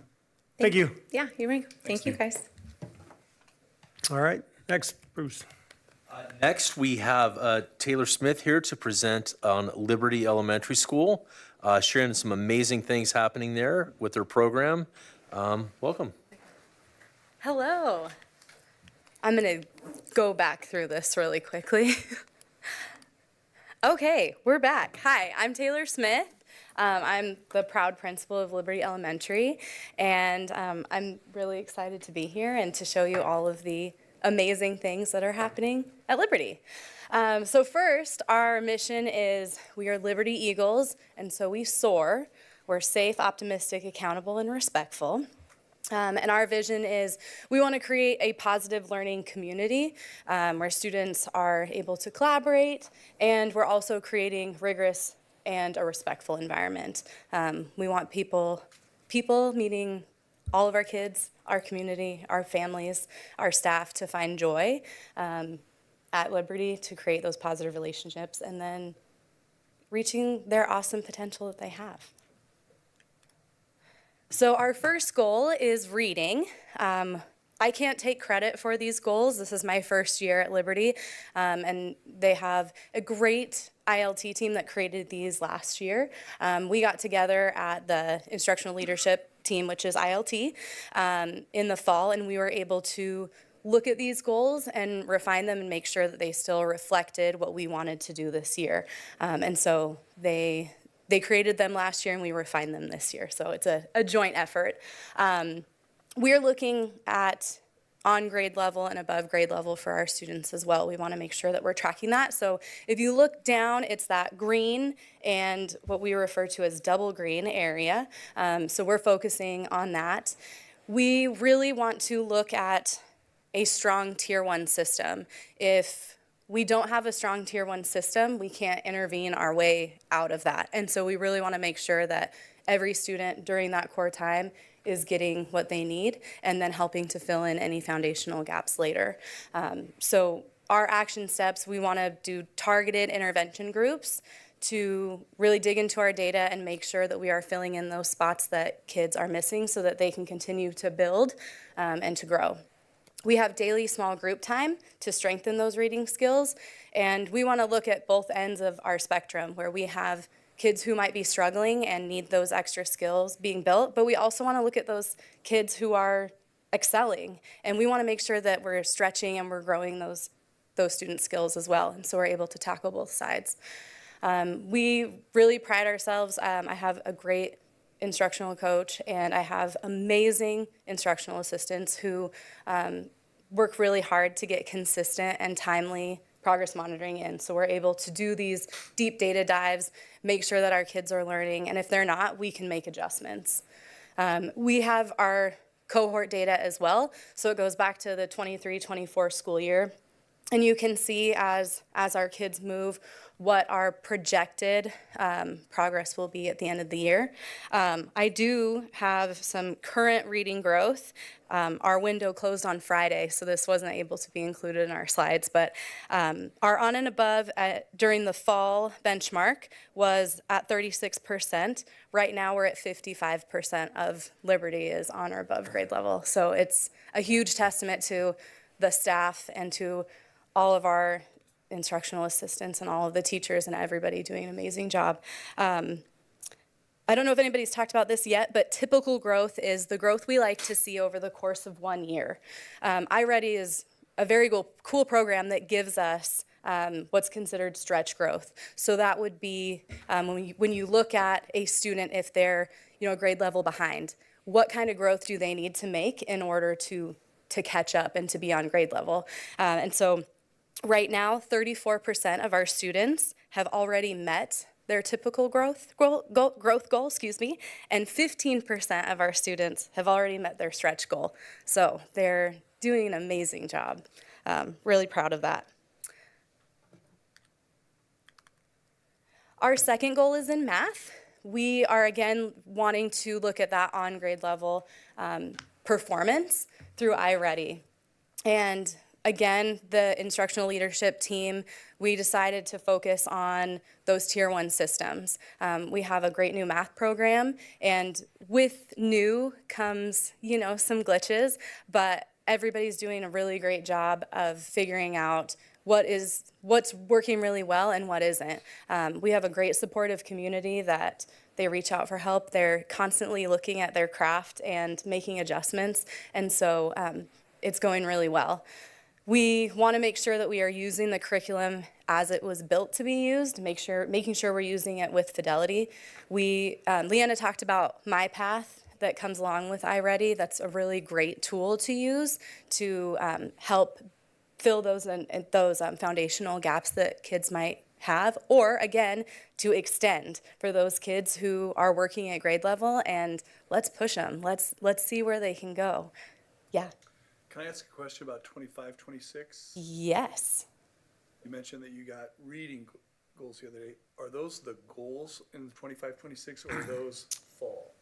So these are what our projected is for the end of the year. These are all end of year numbers, yeah.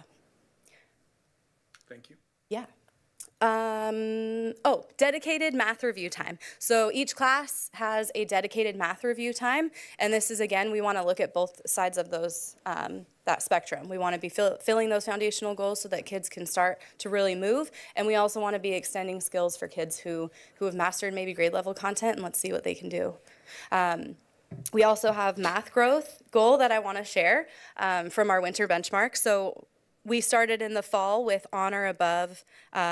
20% of our students were on or above.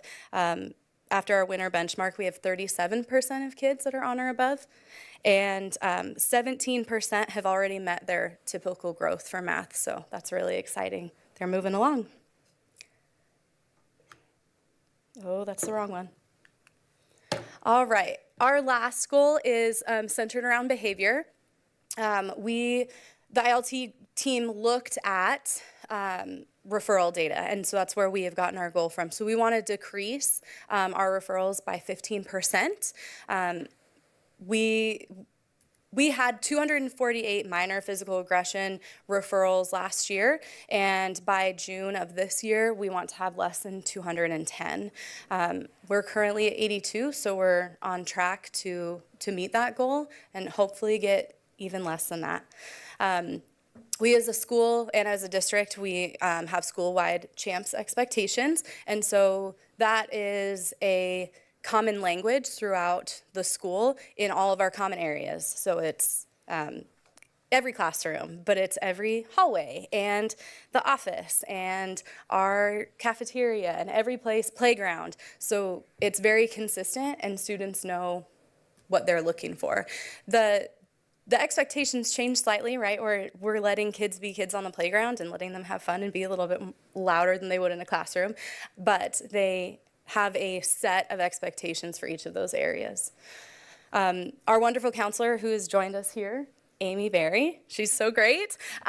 She does SEL lessons twice a month, and it's really focused on what our kids are needing. So she's able to pull in her resources and have that time with each class and work on those skills and potentially some lagging skills as a whole and then as each grade level. We really want to recognize those students who are doing so great and who are making sure that they are being kind and being thoughtful and soaring, as we like to say. So we have monthly assemblies where there are kids nominated, teachers nominate students to win an award for that month. And they come up, there's lights, there's a lot of dancing, we have sparkly jackets, it's a whole thing. So if you can ever come to one, it's a real show. When is that? When is that? Tomorrow. I think you need to get out of a meeting, Bruce. You got a magician, you got a sparkle jacket. Seems like your afternoon's full. Everybody's doing it. Come on. I'll even let you borrow my sparkle jacket. Seriously? Yeah, Okay. I sure will. And I'll get pictures, don't worry. It's just a great time for families to come in. We're recognizing students. The students then feel proud to be a part of our community. They are, they get an award, they get pictures, and then the school is lifting them up too. And so it's awesome to see. We also, as you can see, we give out Caught You Being Kind referrals. So they're essentially positive behavior referrals. Anybody in the school sees somebody doing something kind, they get their name written on this, and then it's posted in the hallways. So it's a whole thing. The kids want to see their names in the hall, and it's a big deal. With the Caught You Being Kind this year, my dean/instructional coach, we found a wheel, like a spinning wheel, and we thought, how do we incorporate this? And so we started doing Caught You Being Kind drawings at lunch. So random day, and it helps with attendance too. Random day at lunch, we'll go up on the stage and we'll pull a Caught You Being Kind, and the student who had a Caught You Being Kind gets to come up and spin the wheel and all sorts of stuff. Your choice of music at recess, they get to sit where they want in the cafeteria. Big stuff going on. Early literacy, so we are focusing on early literacy. We want to make sure that we have strong readers by third grade, as the research shows, and we all have heard it. So we make sure that we have ECRI and Hegarty every day for K through 2, and those are two curriculums that really focus on phonics, phonological awareness, really just getting those foundational skills so that they can become fluent readers at grade level. We really target our small groups and our interventions, and we're constantly looking at the data and making adjustments, making sure that every kid is getting everything that they need. We have a great group of adults, and we have a lot of staff who have such a wealth of knowledge, and so having each student meet with an adult every single day who has that wealth of knowledge and who can share that is really important. So within our schedule, we make sure that every kid is seeing an adult every single day. Currently, our progress, this is kind of an odd graph to look at, but I promise I'll walk through it. So phonological awareness is only assessed kindergarten through second grade. So that's why you see that, that gray bar right there, because that accounts for third through fifth grade, which doesn't get assessed in this domain. So out of our K through 2, we have 47% that are on or above grade level right now. Phonics, everybody is assessed, and so we're looking at 55% that's on or above grade level, and for high frequency words, we're looking at 65% of students that are on or above grade level. And there are our sweet kids working away. They're so great. For cell implementation, this is my first year as a principal, and so I'm learning so much so fast. Doing the best that we can. But we are focusing on student engagement because we are realizing that if our students aren't engaged, what are they learning, right? So we really need to be looking at how kids are learning and how they're engaged.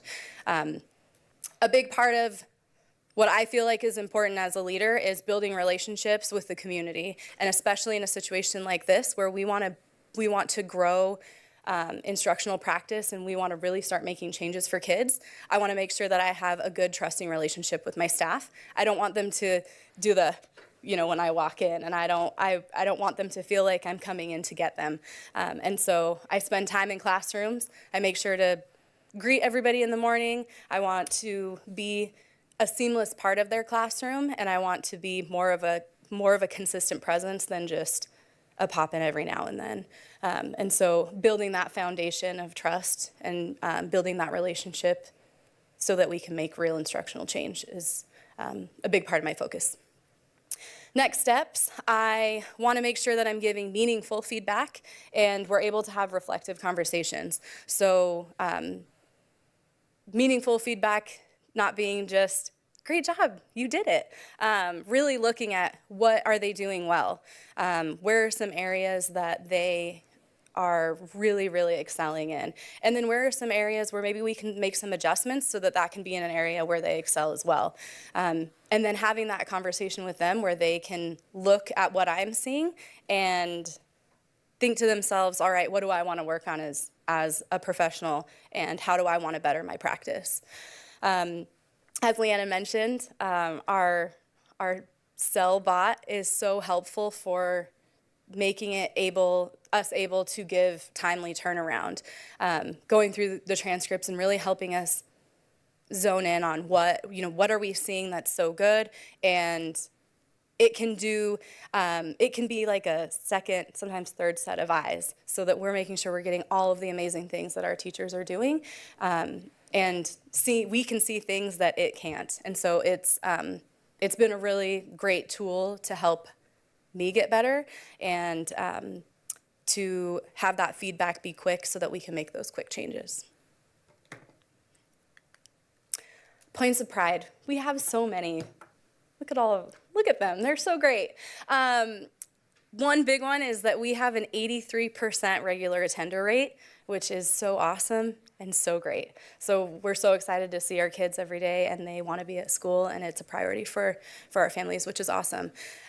We have an amazing PTC. I actually have my president and my vice president here. They're incredible. They have done an amazing job supporting staff and students and families at Liberty. I could go on and on about all the things that they're doing. One big thing that they have really taken and ran with is our beautiful garden. We have an incredible greenhouse that doesn't just function as a greenhouse. It's going to be an outdoor classroom. Every class is going to have their own, why can't I think of the word? They're going to have their own area to garden in, and then they're also going to have a space to where they can come in, bring all of their students in, talk about the process of planting and growing plants and what that looks like, and pulling in science, and then they get to pick and choose what they would like to grow. And so we're going to have a really cool variety of things that were grown by Liberty students. Another great thing that we have, our music teacher, who is amazing, Steve Herb, has really invested a lot of time and resources into our two after-school programs that he runs. One is Liberty Singers, which is for 3rd, 4th, and 5th graders. It's a choir group, and they do an amazing job. They learn all sorts of amazing music skills and content, and they're so great. And they have multiple concerts throughout the year that we have at West, which is amazing. And then something so cool and that I had never heard of before being here is a marimba band. He learned how to play these drums and then brought it into our school and taught our 5th graders how to play it. And it is incredible to watch. They get so serious and they're in it and they're on stage and the lights. It's incredible. So he just does an amazing job tying all of that together. And then again, our Liberty community, I have staff, I have parents, I have people here supporting us and supporting what we do at Liberty and the amazing things that are going on. And so it's just a great place to be. We'd love to have you if you ever want to stop by. Okay. Anybody have any questions? None for you guys? Not one that's super obvious. I just going through and looking at the 2 charts for math and the reading. Yes. I just noticed that the cohort in the green in both math and reading showed the numbers always going up. Like they might not have always started at a good spot, but they were in both math and reading, they always went up. Yeah. I don't know if there was something about, because that's just the only one of those that I've seen that's like that. I just don't, it stood out to me as Yeah. unusual. So I was curious if there was any insight. I mean, I know you've only been there for your first year, Yeah. but if maybe ask about that and see if that's duplicatable or, Yeah. I don't know. Just curious. Yeah, that's a great observation. I am happy to ask those questions, and I will find out some answers for you. Appreciate Maybe. it. Thank you. Yeah. Anyone else? Right.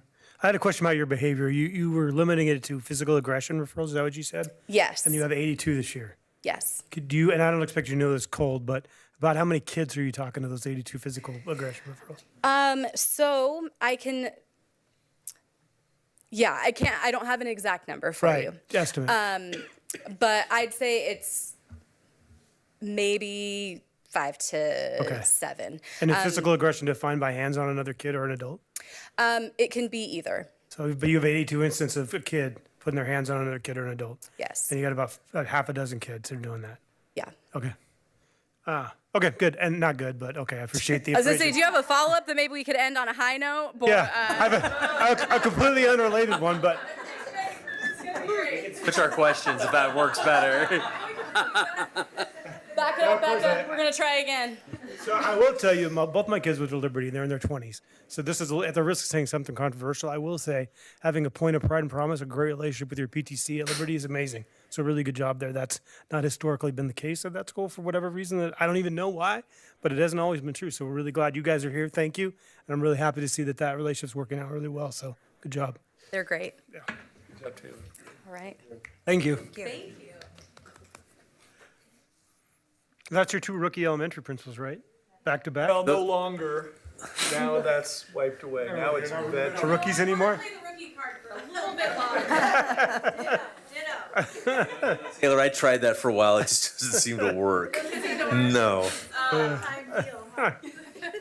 Last, I'd like to introduce Caitlin Lindsay to present for Periwinkle and all the great things that she's done as a leader in that building.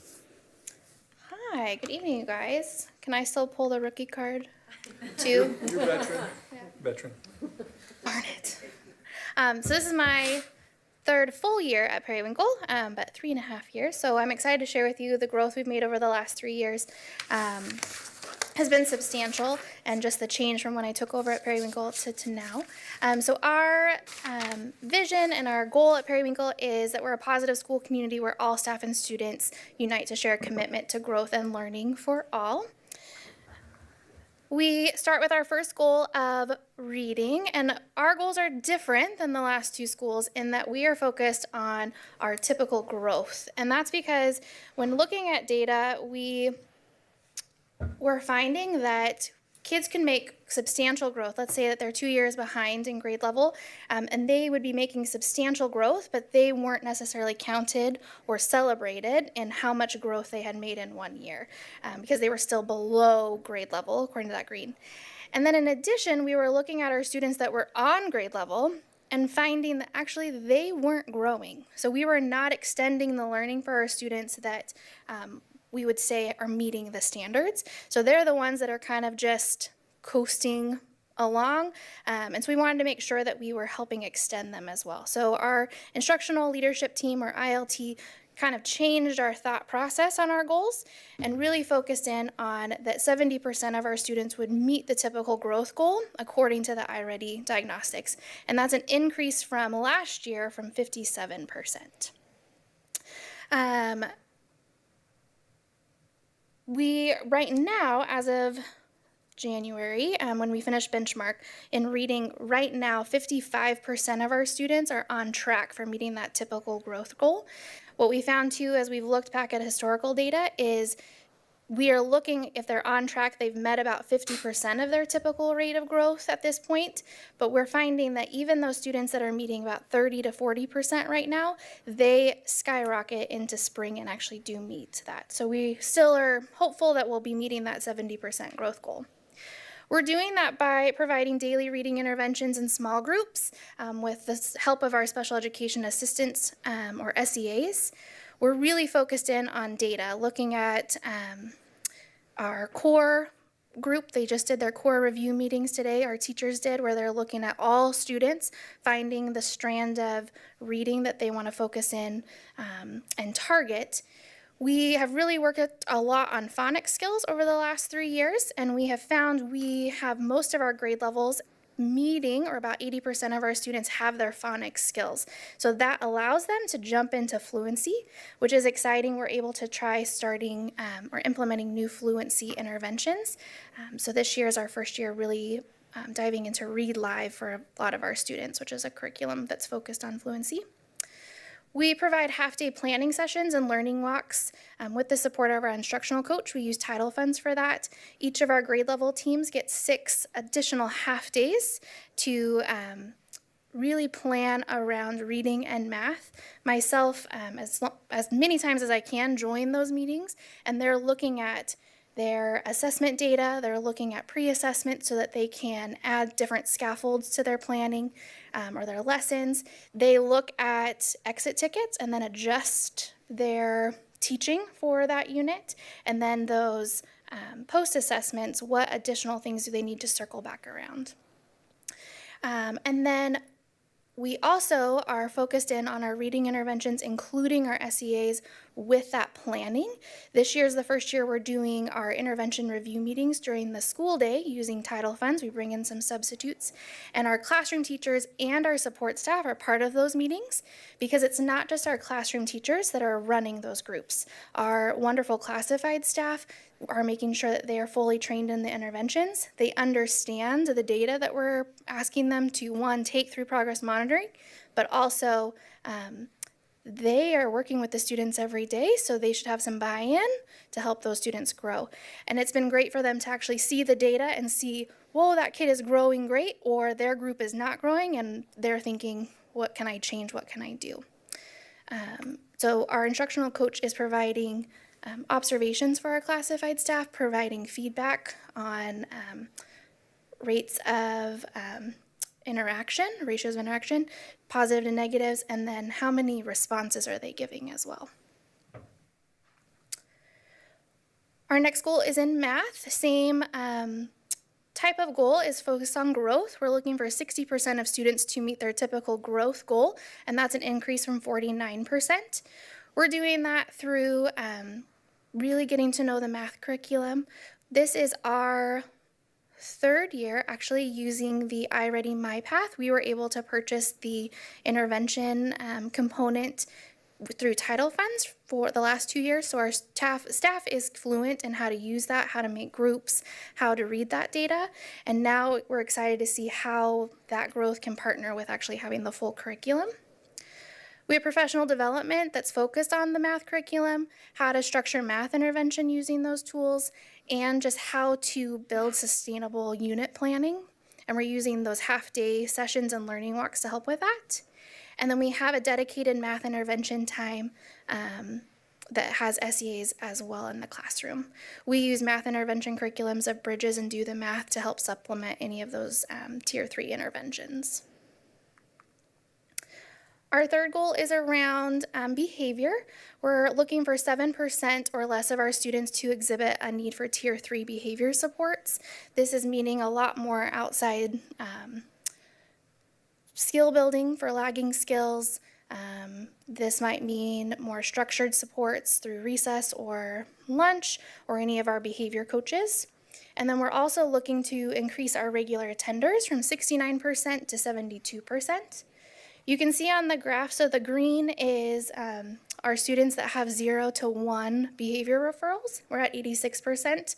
The multi-tiered system of support would recommend that the green be between 80 to 85%, the yellow to be between 10 to 15%, and then the red zone to be 0 to 5%. So we're getting closer to those numbers. And right now, we're sitting right at our goal of 7% of our students. 7% in the red would mean that they have 6 or more behavior referrals for the year. Last year in the winter, we were at 75% of our students being regular attenders.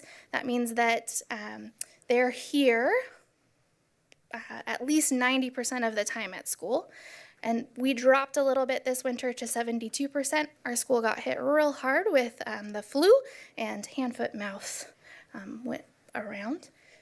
We're helping this goal by implementing daily SEL lessons in our classroom. This is our first year using Character Strong as a set curriculum, and I've had great feedback from the classroom teachers, from the students, the songs that they sing, and then we implement that all through our monthly assemblies, trait awards, and then through weekly announcements, We're really focused and intentional with data that's driven by our MTSS systems.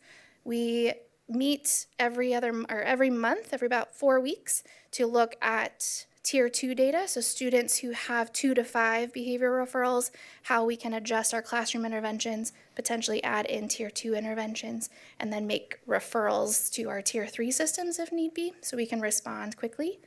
We have attendance celebrations.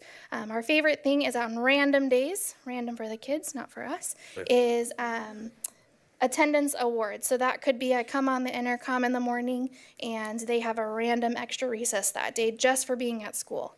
Last week we got Play-Doh. All of the kids got Play-Doh delivered to their classroom. They had 15 minutes to play with it and then got to take it home.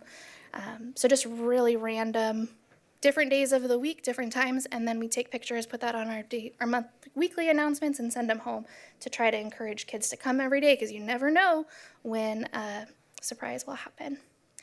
And then we have skill building groups for social skills based on needs assessments. Those are with our counselor and our behavior coaches. We look at a grade level, see what the need is. Currently, we have 2 groups that meet daily with our behavior coaches to really work on controlling our blurting behaviors. It's really hard for some of our kiddos. Yeah, I know. The way we're working on early literacy is we're doing our daily ECRI, just like the past 2 schools were saying in our kinder, first, and second grade classes.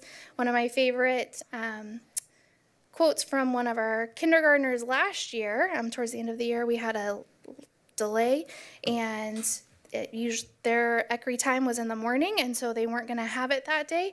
And the kindergartner said, "Miss Lindsay, we have to. This is the rule. This is your rule. We have to have ECRI every day." So they know that's non-negotiable. They're used to having it. We have daily Heggerty as well. This year we've really focused in to try to keep our group sizes for interventions between 4 and 5. So that's some sacrifices across the school of how we can adjust staffing to make sure that happens. Based on data, we add staff to the higher need grade levels to be able to keep those groups low. We have intentional school small group time for our kinder, first, and second grade classrooms, adding in more SEA support to those primary grade levels. We use the core phonics screener to all of our students to target lagging skills, and that goes along with the science of reading, really trying to diagnose what is keeping students from becoming fluent readers. So they get that at the very beginning of the year, in the winter, and then at the spring. And we're excited to say that about 60% of our students have mastered those phonics skills and are being able to move on to fluency or the next pillar that they need to work on.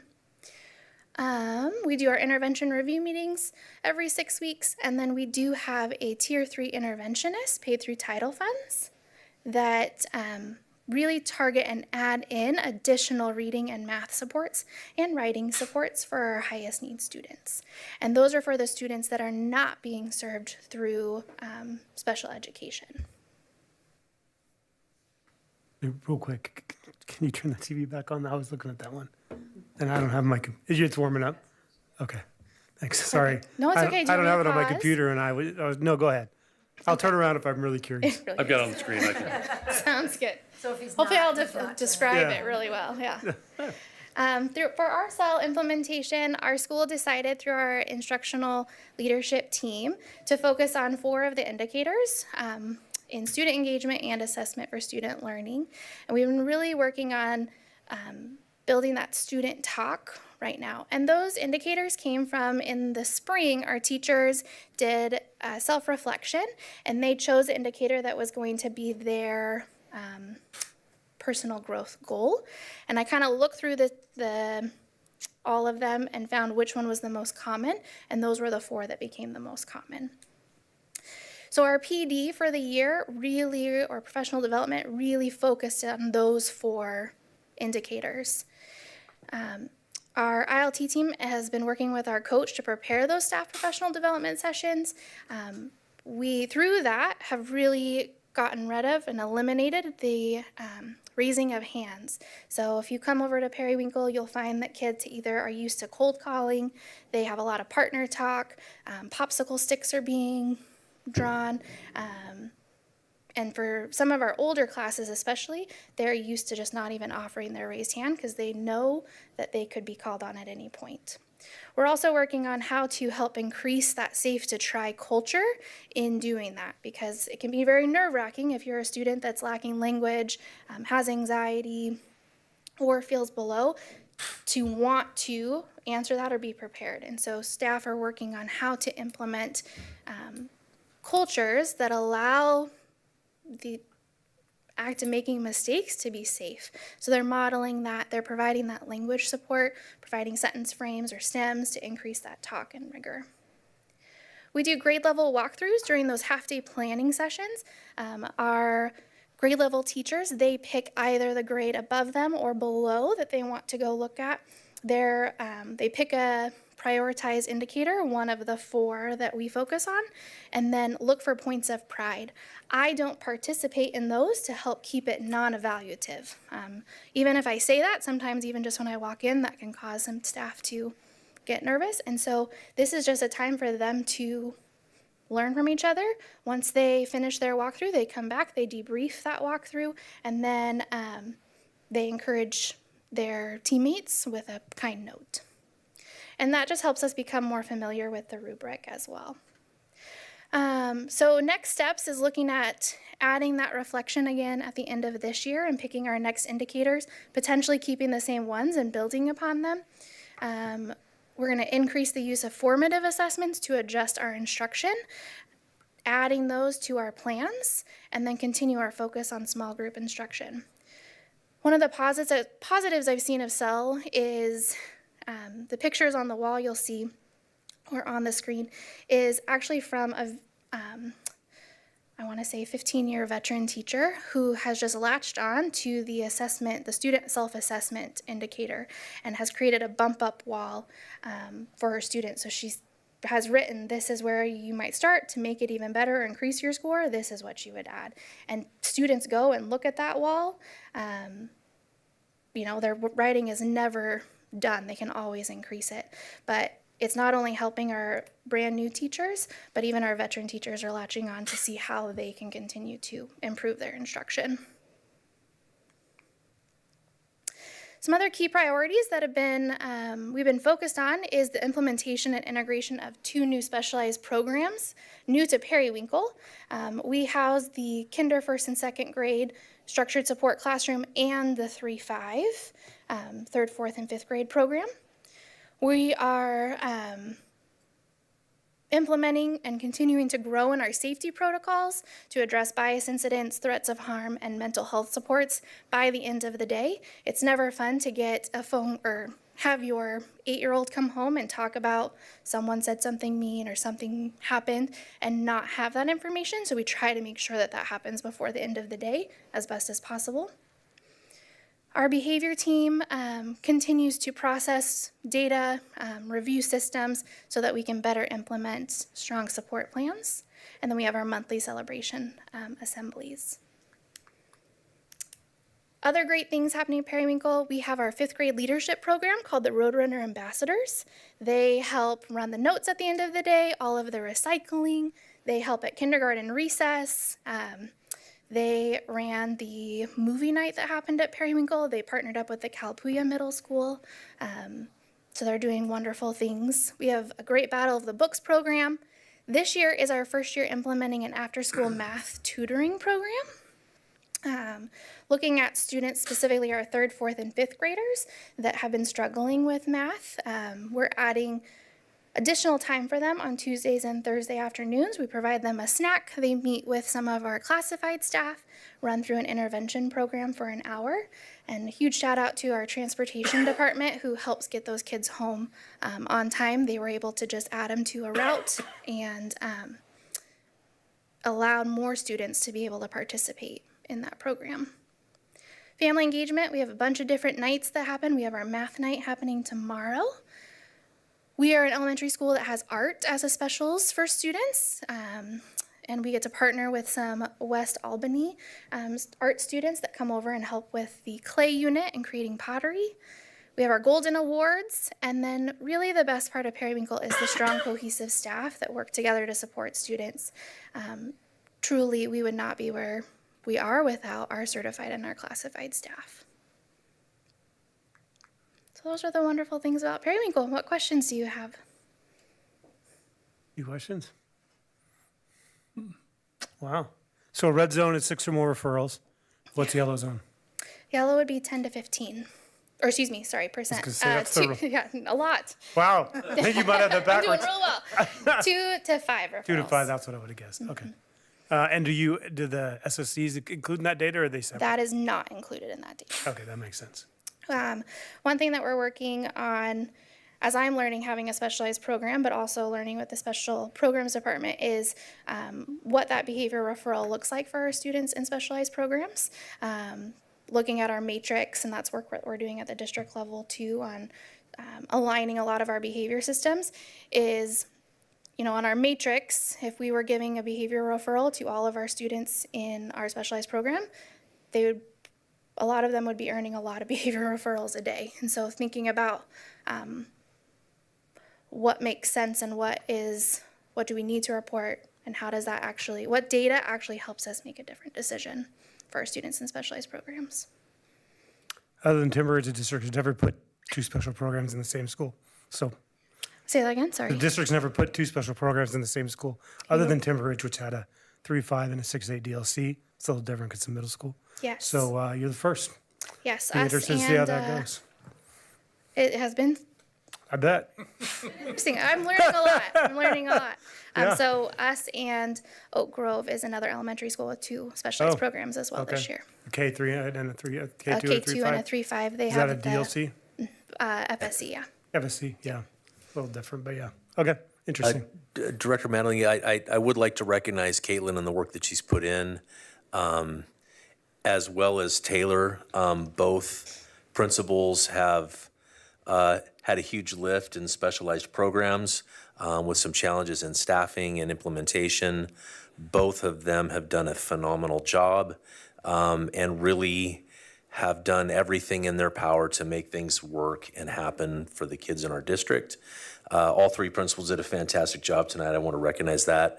But I did want to recognize both Caitlin and Taylor for doing that work. Good. So, And if it works, it's great because you don't have to transition the kids to a different school, have them halfway through elementary school. If that, yeah, I mean, the SSC kids shouldn't be in it that long. that was I think, part of the thought anyway, but- process. Yeah, you're right. I'm sure. So everything's a give and a take, right? You got to pick your priorities and pick your obstacles you're going to go ahead and deal with. So, Yeah. okay, cool. Thank you. Questions? Thanks, Kate. Okay. Thank you. Have a good night, you guys. Thank you. Thank you. All right, next is, by the way, great job on the reports. I feel like the data's clear. the interventions and what they're doing to address issues are really clear, so good job. They did a fantastic job. Yeah, Yep, very much so. yeah. Next is our consent agenda. I will entertain a motion to approve the consent agenda as presented. Move to approve the consent agenda as presented. Okay, I hear a second. All second. All right, it's been moved and seconded. Do we have any discussion? Okay, hearing none, I will take a vote. All in favor, say aye. Aye. Aye. Any opposed? All right, consent agenda passes. Looks like now we're on old business, no old business. And reports, we've got Stacy with the bilingual education report. I'd like to introduce Stacy Lee to present around our bilingual education programs across the district. There's some incredible work taking place in our schools and producing some outstanding results for students, and she's going to share that with you tonight. Thank you. I think, there we go.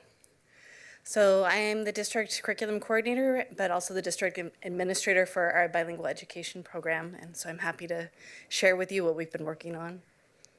First, I want to just start with some broad of what our program is and what we do. So you'll hear about English learners, multilingual learners, Oregon's State Seal of Biliteracy candidates, heritage speakers, Hispanic and Latinx students, families that need interpretation and translation.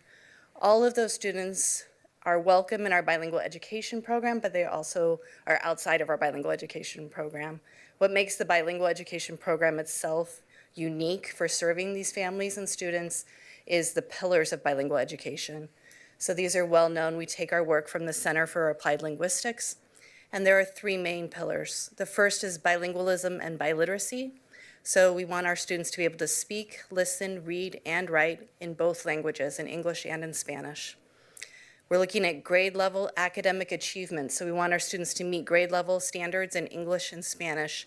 They're learning Spanish and English both through academically rich core content. And then the third pillar is cross-cultural competence. So we want students to be able to communicate appropriately to the situation and culturally. So our bilingual education program mission is that in Greater Albany schools, our bilingual education program will increase the academic achievement of emergent bilingual learners while empowering students through multilingualism and nurturing the diverse identities, languages, races, and cultural heritage of students and families in the Albany community. Bilingual education, there's two main reasons that we like to talk about why we have a program. The first is the significant research basis on better long-term academic results for students who are in the program. And so there's links, and I think in your board book, if you click on them, it'll actually work as a link. The first one shows a graph of research that's been done by Thomas and Collier for decades now. They have several different versions of this graph, but they all end up looking the same. That when students enter as English learners into public schools, the best results by far are students that are learning in both languages in bilingual programs over a long term. And then the other is a RAND study that was done a few years ago in Portland Public that is considered a gold standard in research, showing that dual language immersion programs are raising student achievement in English. And not just, they're doing better than their English-only peers in bilingual programs. As a district, our demographics also compel us to. So looking at this year's data, we have 28.3% of our students in our district identifying as Hispanic or Latinx. That's up from last year, which was 25.6%. And then it's about the same as last year. It was also 13.6% of our students have at least one parent or guardian who indicated that they prefer Spanish for their communication from schools, which is certainly an underrepresentation of how many of our parents speak Spanish with their students or speak it at home. These are just the parents who indicated on a form that they want school communication in Spanish. Our current demographics, so we have 732 students in our district who are part of the bilingual education program. Out of those, 477 have a parent that prefers Spanish.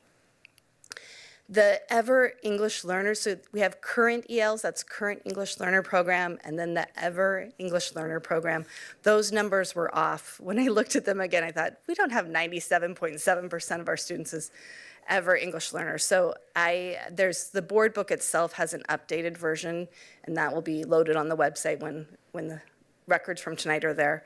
I can tell you that it's currently 514 students in our program are Ever English Learners, meaning at some time they qualified for extra services for learning English. And that's 70% of our students, not 97% of our students. At South Shore, the number's 363 is a small decrease from last year when we had 375 students, but we found that, as you know, our elementary schools have less students enrolled than we're used to, and that's South Shore has been able to stay more stable than some of the other schools. They're still attracting a large number of students who want to be there because of the bilingual program. Our numbers from Calapooya are up just slightly from 80 to 85 this year. NAMS is holding pretty steady. It went down by 1 student. We had 84 last year, we have 83 this year. And South Albany rose quite a bit. It was 162 last year, and now we're up to 201 students. We expect the numbers at the secondary to continue to grow. Our program, you'll notice, has more, the percentage of students who are Ever English Learners or who are Hispanic and Latina tends to grow as the students get older because we're only accepting new students who already have a high level of Spanish. And so we start out at South Shore with a large number of students who are English only at home, but when we're adding new students as they get older, they have to have adequate Spanish skills to be successful in the program. So the inverse of the Ever English language is the English only or only at home kids, right? Right, Okay. exactly. Thank you. When we talk to our students about why bilingual education is important or the benefits of being multilingual, we always start with their connections to family and others in our community, then cross-cultural, social, and academic communication skills. There's a lot of research now about cognitive functioning being stronger for people who are multilingual, and then future job opportunities. The research about high-quality program models shows that in K-12 programs, literacy is taught in both languages, English and Spanish, from the start. In elementary, you would start with a higher percentage of instructional time in Spanish and gradually move toward an even 50-50 distribution between English and Spanish. For secondary, the ideal is a 50-50 distribution, but to be considered a dual language program at secondary, the minimum is 2 classes in Spanish, and those designated classes in Spanish are taught entirely in Spanish. Our current model, we are a true dual language immersion program at South Shore Elementary. It meets that definition. Literacy is taught in both languages, English and Spanish from the start.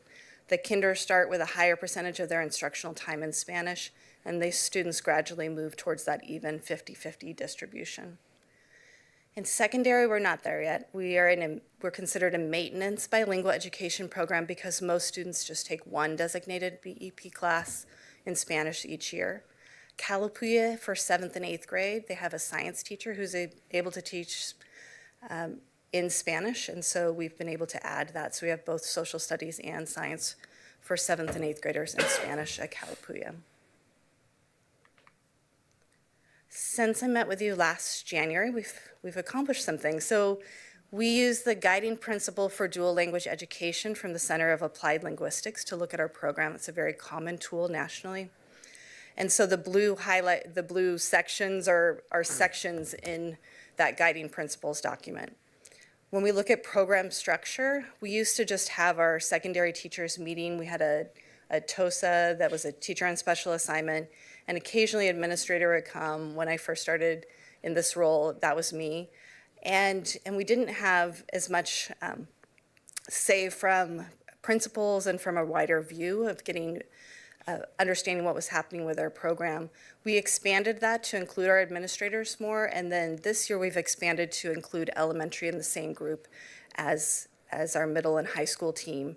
So we have a larger team meeting 3 times a year to look at our full program, K-12. And I say K-12, but we kind of have preschool too. So South Shore hosts a preschool, and it is predominantly in Spanish. If you know South Shore, their classes, sometimes you're switching students if they have a teacher that's teaching in English and a teacher that's teaching in Spanish. At some of the grade levels, the students will be with one teacher for part of the day and the other teacher for the other part of the day. So they use animal names and that are based on continents. So the only continent that was left for preschool was Antarctica, so they're the pinguinos or the penguins. So, and they're very cute. So we have this K-12 steering committee that meets 3 times a year and talks about what we're doing to work on our goals. And then we're very excited. This is a very nerdy thing to get excited about. In Synergy, we can now flag our students as being in the BEP program, and that's true just this month. We were able to do that, which will make it much easier to track our students in secondary and over the long term to see how many years they're staying in the program, how they're doing in other classes, and start to do better analytics on our program. In the past, it's been me doing it by hand and trying to get different spreadsheets to talk to each other one by one with students, which with 700 students takes a long time. Curriculum and instruction, we have, it's always hard to find materials that are adequate in Spanish that are comparable to the English counterparts for things like early literacy interventions and supplemental materials. Last year, we had added some more up-to-date instructional interventions for reading in Spanish. This year, we added a K2 early literacy supplemental program called Mosaicos. It's a newer program. And so we're just trying that out. We're excited about it. Professional development, we are institutional members of the Oregon Association for Bilingual Education, which means that we get our name on the program and get some visibility, but we also send people to their annual conference, and it's the only professional development that we do specific to bilingual teachers other than our steering committee. And so last year in 2025, we took a larger group and went on school visits for secondary and got to see Canby and Westland Wilsonville and what they're doing at their middle and high schools, which was very helpful. The next conference is coming up next month. We won't do school visits this year. It's a little much to do every year, but we will have a group of teachers from different levels going to that, and I'll be going to. Assessment and accountability, I'll share you some data. You've probably know a little bit about STAMP testing because it's become part of the All-Star Awards. And so we do STAMP testing in grades 4 through 10. We have our AP Spanish tests. The Oregon State Seal of Biliteracy is not confined to the bilingual education program, but something that we encourage of all of our BEP students to try for. We've been doing a high school student survey. South Albany just put that out last week, so I don't have it in the slides, but I have some quotes to share with you at the end. And then we've been working with our World Languages Department on proficiency credits and using the STAMP for determining credit by proficiency. And then family and community, we have a new program logo that we just finished last spring, and we continue to have OSU Prax field trips. So STAMP results. STAMP is a test that's used nationally and well recognized. We can use it for the Oregon State Seal of Biliteracy also. This shows the scores that are mean composite scores from last year, from 2024-25, but you'll also see the column next to it was the year before, 2023-24. When it says all, it means it's doing reading, writing, listening, and speaking. We don't do all modalities every year. We've tried to take a little ease off of the assessment. It's on a scale of 1 to 9. 9 is almost impossible to get. 7 is early advanced. A 6 is intermediate high, and that's what's required by the Oregon State Seal of Biliteracy. And so when you see the 4th and 5th graders already having a composite score of over 4, they're getting up into the intermediate range for their language already. When you get up to 9th grade and 10th grade, you can see that they're getting close to 6 or above 6 for their mean composite score, which is where we want them for their Seal of Biliteracy. Our goal is to have students get up into 7 and 8 by the time they graduate, and several of them are doing that, but we're seeing good progress going up. And I understand these are means. The kids themselves can only get whole number scores. Is that true? Correct. Yeah, they do have some scale scores for reading and writing, but. AP Spanish, we've been seeing our scores go up nicely. Our mean score went down slightly last year, but you'll see that from the year before, which had been 2024 was a big jump, and then 2025, our AP Spanish scores went down slightly, but we convinced a lot more students to test. And so we were happy to have 36 of them go for it out of 41, which was a better percentage of our students actually attempting the test.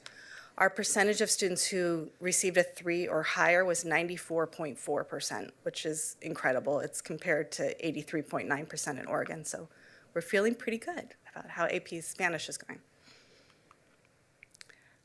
We also look at our State Seal of Biliteracy recipients. So last year we keep hitting new records. We had 66 students, the most ever.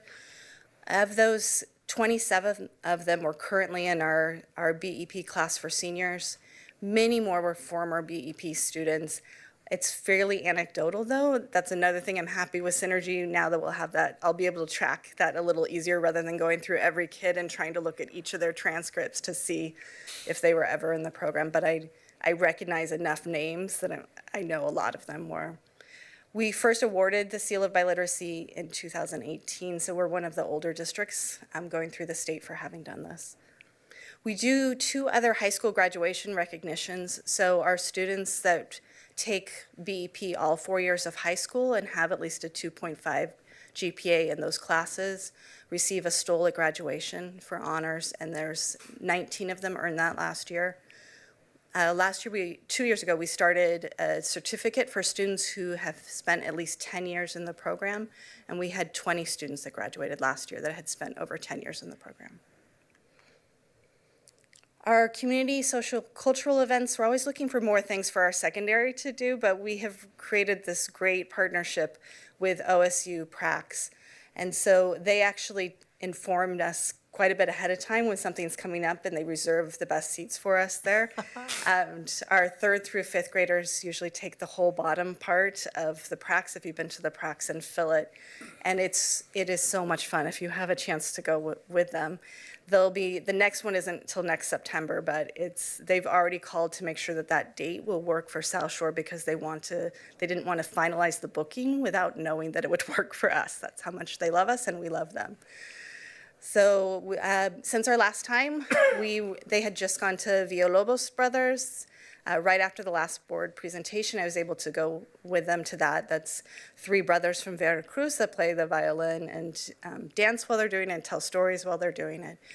Las Cafeteras was this year in November, and I could not go to that one. I had another meeting that I was running at the same time. And so I sent an email off to the office manager, Brianna, and said, how did it go? And she said, the kids absolutely loved the performance. It was the best one yet. And so they're very excited about it. And then next steps. So we have the Oregon Association for Bilingual Ed Conference that's coming up next month. We keep working on our program framework. We have done a lot of work to update it. It was first created probably 7 or 8 years ago now without a major rewrite. We've been analyzing our high school student survey data and looking at college credit opportunities because we realized we'd fallen behind world languages in what credit we offer for our classes. And I'm going to take just a minute to read some of the survey answers to you in a second.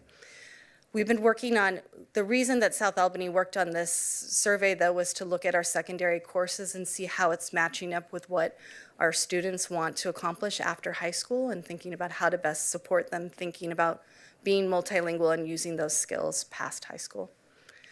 And then we're continuing to work on our program visibility and partnerships and plans for increasing parent-student community input. And then, as always, it's the time of year we start looking ahead to master scheduling for next year. We would love to have more bilingual staff in working for our school district. I know it's going to be a very low hiring year, but that's always a priority for keeping our program growing and sustaining us to be able to hire teachers that can keep it going. So student surveys, we've had 143 responses so far. This came out last week. we asked them about things like career fields, and I thought you just might be interested in their choices. They could select more than one, but the number one choice was healthcare. 35.7% of them are interested in healthcare. And this is current bilingual education program students at South. Business and entrepreneurship was second at 30%. And then we had it almost tie at 21% and 20% for skilled trades, and law or public safety. Education was on there. It was in 8th place. So keep looking. But there were like 12 choices, 15. It wasn't too bad to get some of them. We added some questions. So I worked with Tony Mata at South on the survey and got him to add a couple questions that were more overall how the program is going. And so one was, how do you think being multilingual will help you after high school? Another one was about, if you could change one thing about the program, what would you change? And then the last one we asked was, what is the best part of being in the bilingual education program? And a lot of them talked about community and having been in class together for multiple years and the support they get from each other and from their teachers. One of them wrote, everyone is like familia. And then we had a student who is new to the bilingual program that started in high school, right? The best part of being in BEP is having the opportunity to connect with my culture in an American school. Being able to practice and advance my Spanish skills is something I've been missing throughout my elementary and middle school experience. So it's a blessing for me to be part of BEP in high school. And then a couple of them wrote about learning a new language or learning the language and the history. One wrote, learning a new language and some history that I wouldn't have known otherwise. Another one wrote, knowing more than not just the language, but the history behind it all. And then they wrote a lot just about learning, continuing to learn. One wrote, I get to learn more every day. So that's our program. Questions? Questions? I have one that I feel like I used to know the answer to, but I cannot come up with it. So, we're focusing a lot on the science of reading, research-based reading. And so, when you teach a kid how to read, you start off with letter word recognition, then phonemic awareness, right? In the primary grades, and then by the time you get to intermediate, it's mostly vocabulary and comprehension, a little bit of fluency. So my question is, do those skills push deeper in Spanish, in dual language kids than they do? Like, do you keep the phonemic awareness of going, does it have to go into further grades than it does with English only? Does that make sense, the question? It does. Okay. It's a little different because it can take longer. You're spending some time working on translanguaging and bridging the differences between the two languages. And so sometimes you'll see a little bit of a delay. It's not very long, though. Like, sometimes we'll think, like, it would prolong it multiple years, and it's maybe a year longer Okay. that it takes students in general. We haven't... Yeah, I'm excited for being able to do some of that long-term data better as our synergy gets better at analytics and we have the students flagged. I know from the research that they've shown it is about a year delay. Okay. For where you expect kids to be able to really master those foundational skills. And then by the time they get to 5th grade, they should be pretty close to caught up with their peers. And by 8th grade, they tend to be beyond their peers. And I'm sure your teachers know how to look for that, right? Yeah. I just think sometimes on the English side, we're missing some phonemic awareness that we just don't go back to in the core. I'm talking about core only. Right. And I just want to make sure that your teachers understand how to make sure that's solid before they move on. That's part of why we were so excited to buy Mosaicos this year for K2 is because it does a really nice job of helping make those transparent, the bridges that people need to understand. So when you're teaching the earliest foundational skills in Spanish, you teach by syllables instead of teaching separately. So they learn like ma, pa, ba, and you work on the vowel sounds before the consonant sounds. So then helping people make those connections, then what does that look like? If I'm doing that in Mosaicos, what does that look like in ECRI in English? And iReady has a Spanish reading assessment also, so we're looking, it used to be a static test, and this is the first year that it's more comparable to the English because it actually, the better the kid does, it's more dynamic. It gives them different questions based on how they do. So we're just getting some of that first data this year, but Okay. it's definitely something we've been working on. Cool. Thank you. Also, do you have trouble hiring? Like, I know you said you could use more people, but when you have the openings, are you able to fill them? Yes, usually, but it's hard. Yeah. Like, and especially secondary, it's hard at all levels. Like, we have, I think there's capacity to grow the program quite a bit. I would love to have a second elementary school, but it's been hard to even really have a stable enough group at the end that we can do it the way we want to with Fidelity at South Shore, because it's just hard. It's so competitive. The programs are growing all across the state and nation, and we just need more candidates. We need them to fill out that they're interested in education. Right. But at secondary level, especially if you think about kids that have been in the program for over 10 years, learning and a content area in Spanish, that's a really high bar for that teacher to be able to run those classes well. Yeah. Okay, thank you. Thank you. Thanks, Stacy. Don't leave. Or is this you? No, I'm not leaving. Oh, no, I'm going over it, yeah. All right, next is new business, independent adoption, high school language arts. I just want to let you know that as part of meeting our Division 22 standards, when the district went through the adoption process for English language arts, there was a K-12 adoption. However, at that time, there was just a purchase of materials for K-8. We did not purchase the high school materials in that adoption cycle. In order to stay current and meet our Division 22 standards, we went through what's called an independent adoption process, where we actually reevaluated our current curriculum to see if it could meet state standards and all of the criteria that the state requires us to meet in terms of our instructional materials. We went through a full adoption process with teacher representatives from across the district, the two high schools, to look at our current curriculum and evaluate that based on the state rubric. We held an open period where community members could come in and view the curriculum. And we want to propose that we are going to readopt our current curriculum through that independent adoption process. And that's what this is, presenting to you. How long has this been our curriculum? How many years? I think the 2015, I believe, is when it was last purchased. Did the committee have a thought as to how long it'll still be viable? Stacy, did the committee have a thought? Well, if you ask I them. mean, these things are usually on 7-year cycles, right? That is correct. Okay, and we're already at 10. Okay. Right, we're already at 10. We decided the online is not being kept up to date, and so they're not using the online part of it. We're just looking at the basal hard copy of the text, which, would they like more modern text and newer text? Yes. Is it adequate for now? Yes.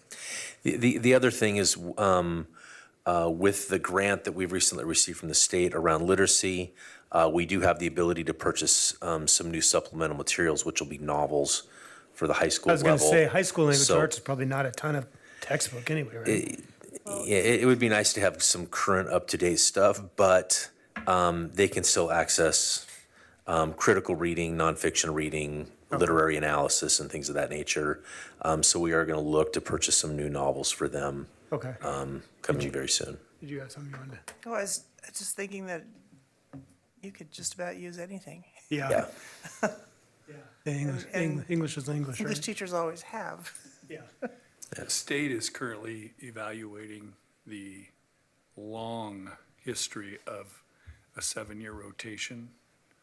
Yeah. Right now, and thinking more about the real primaries, particularly as we look at the out years. And The only thing that would make me a little nervous is so much is changing in the way we consume and reference information, and a big part of high school language arts is citing sources and things. And that would be the one thing I'd be worried we need to make sure we're teaching. It's probably not in the curriculum. Yeah, most of the basal books that they have in class are generally anthology books that have a series of short stories and some things of that nature. They're going to access their nonfiction reading text. Teachers are going to pick that material out. It's going to be current information, current topics.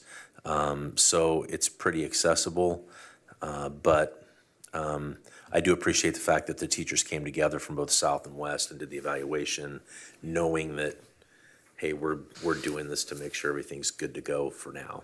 Okay. Okay. Any other discussion before we get a motion?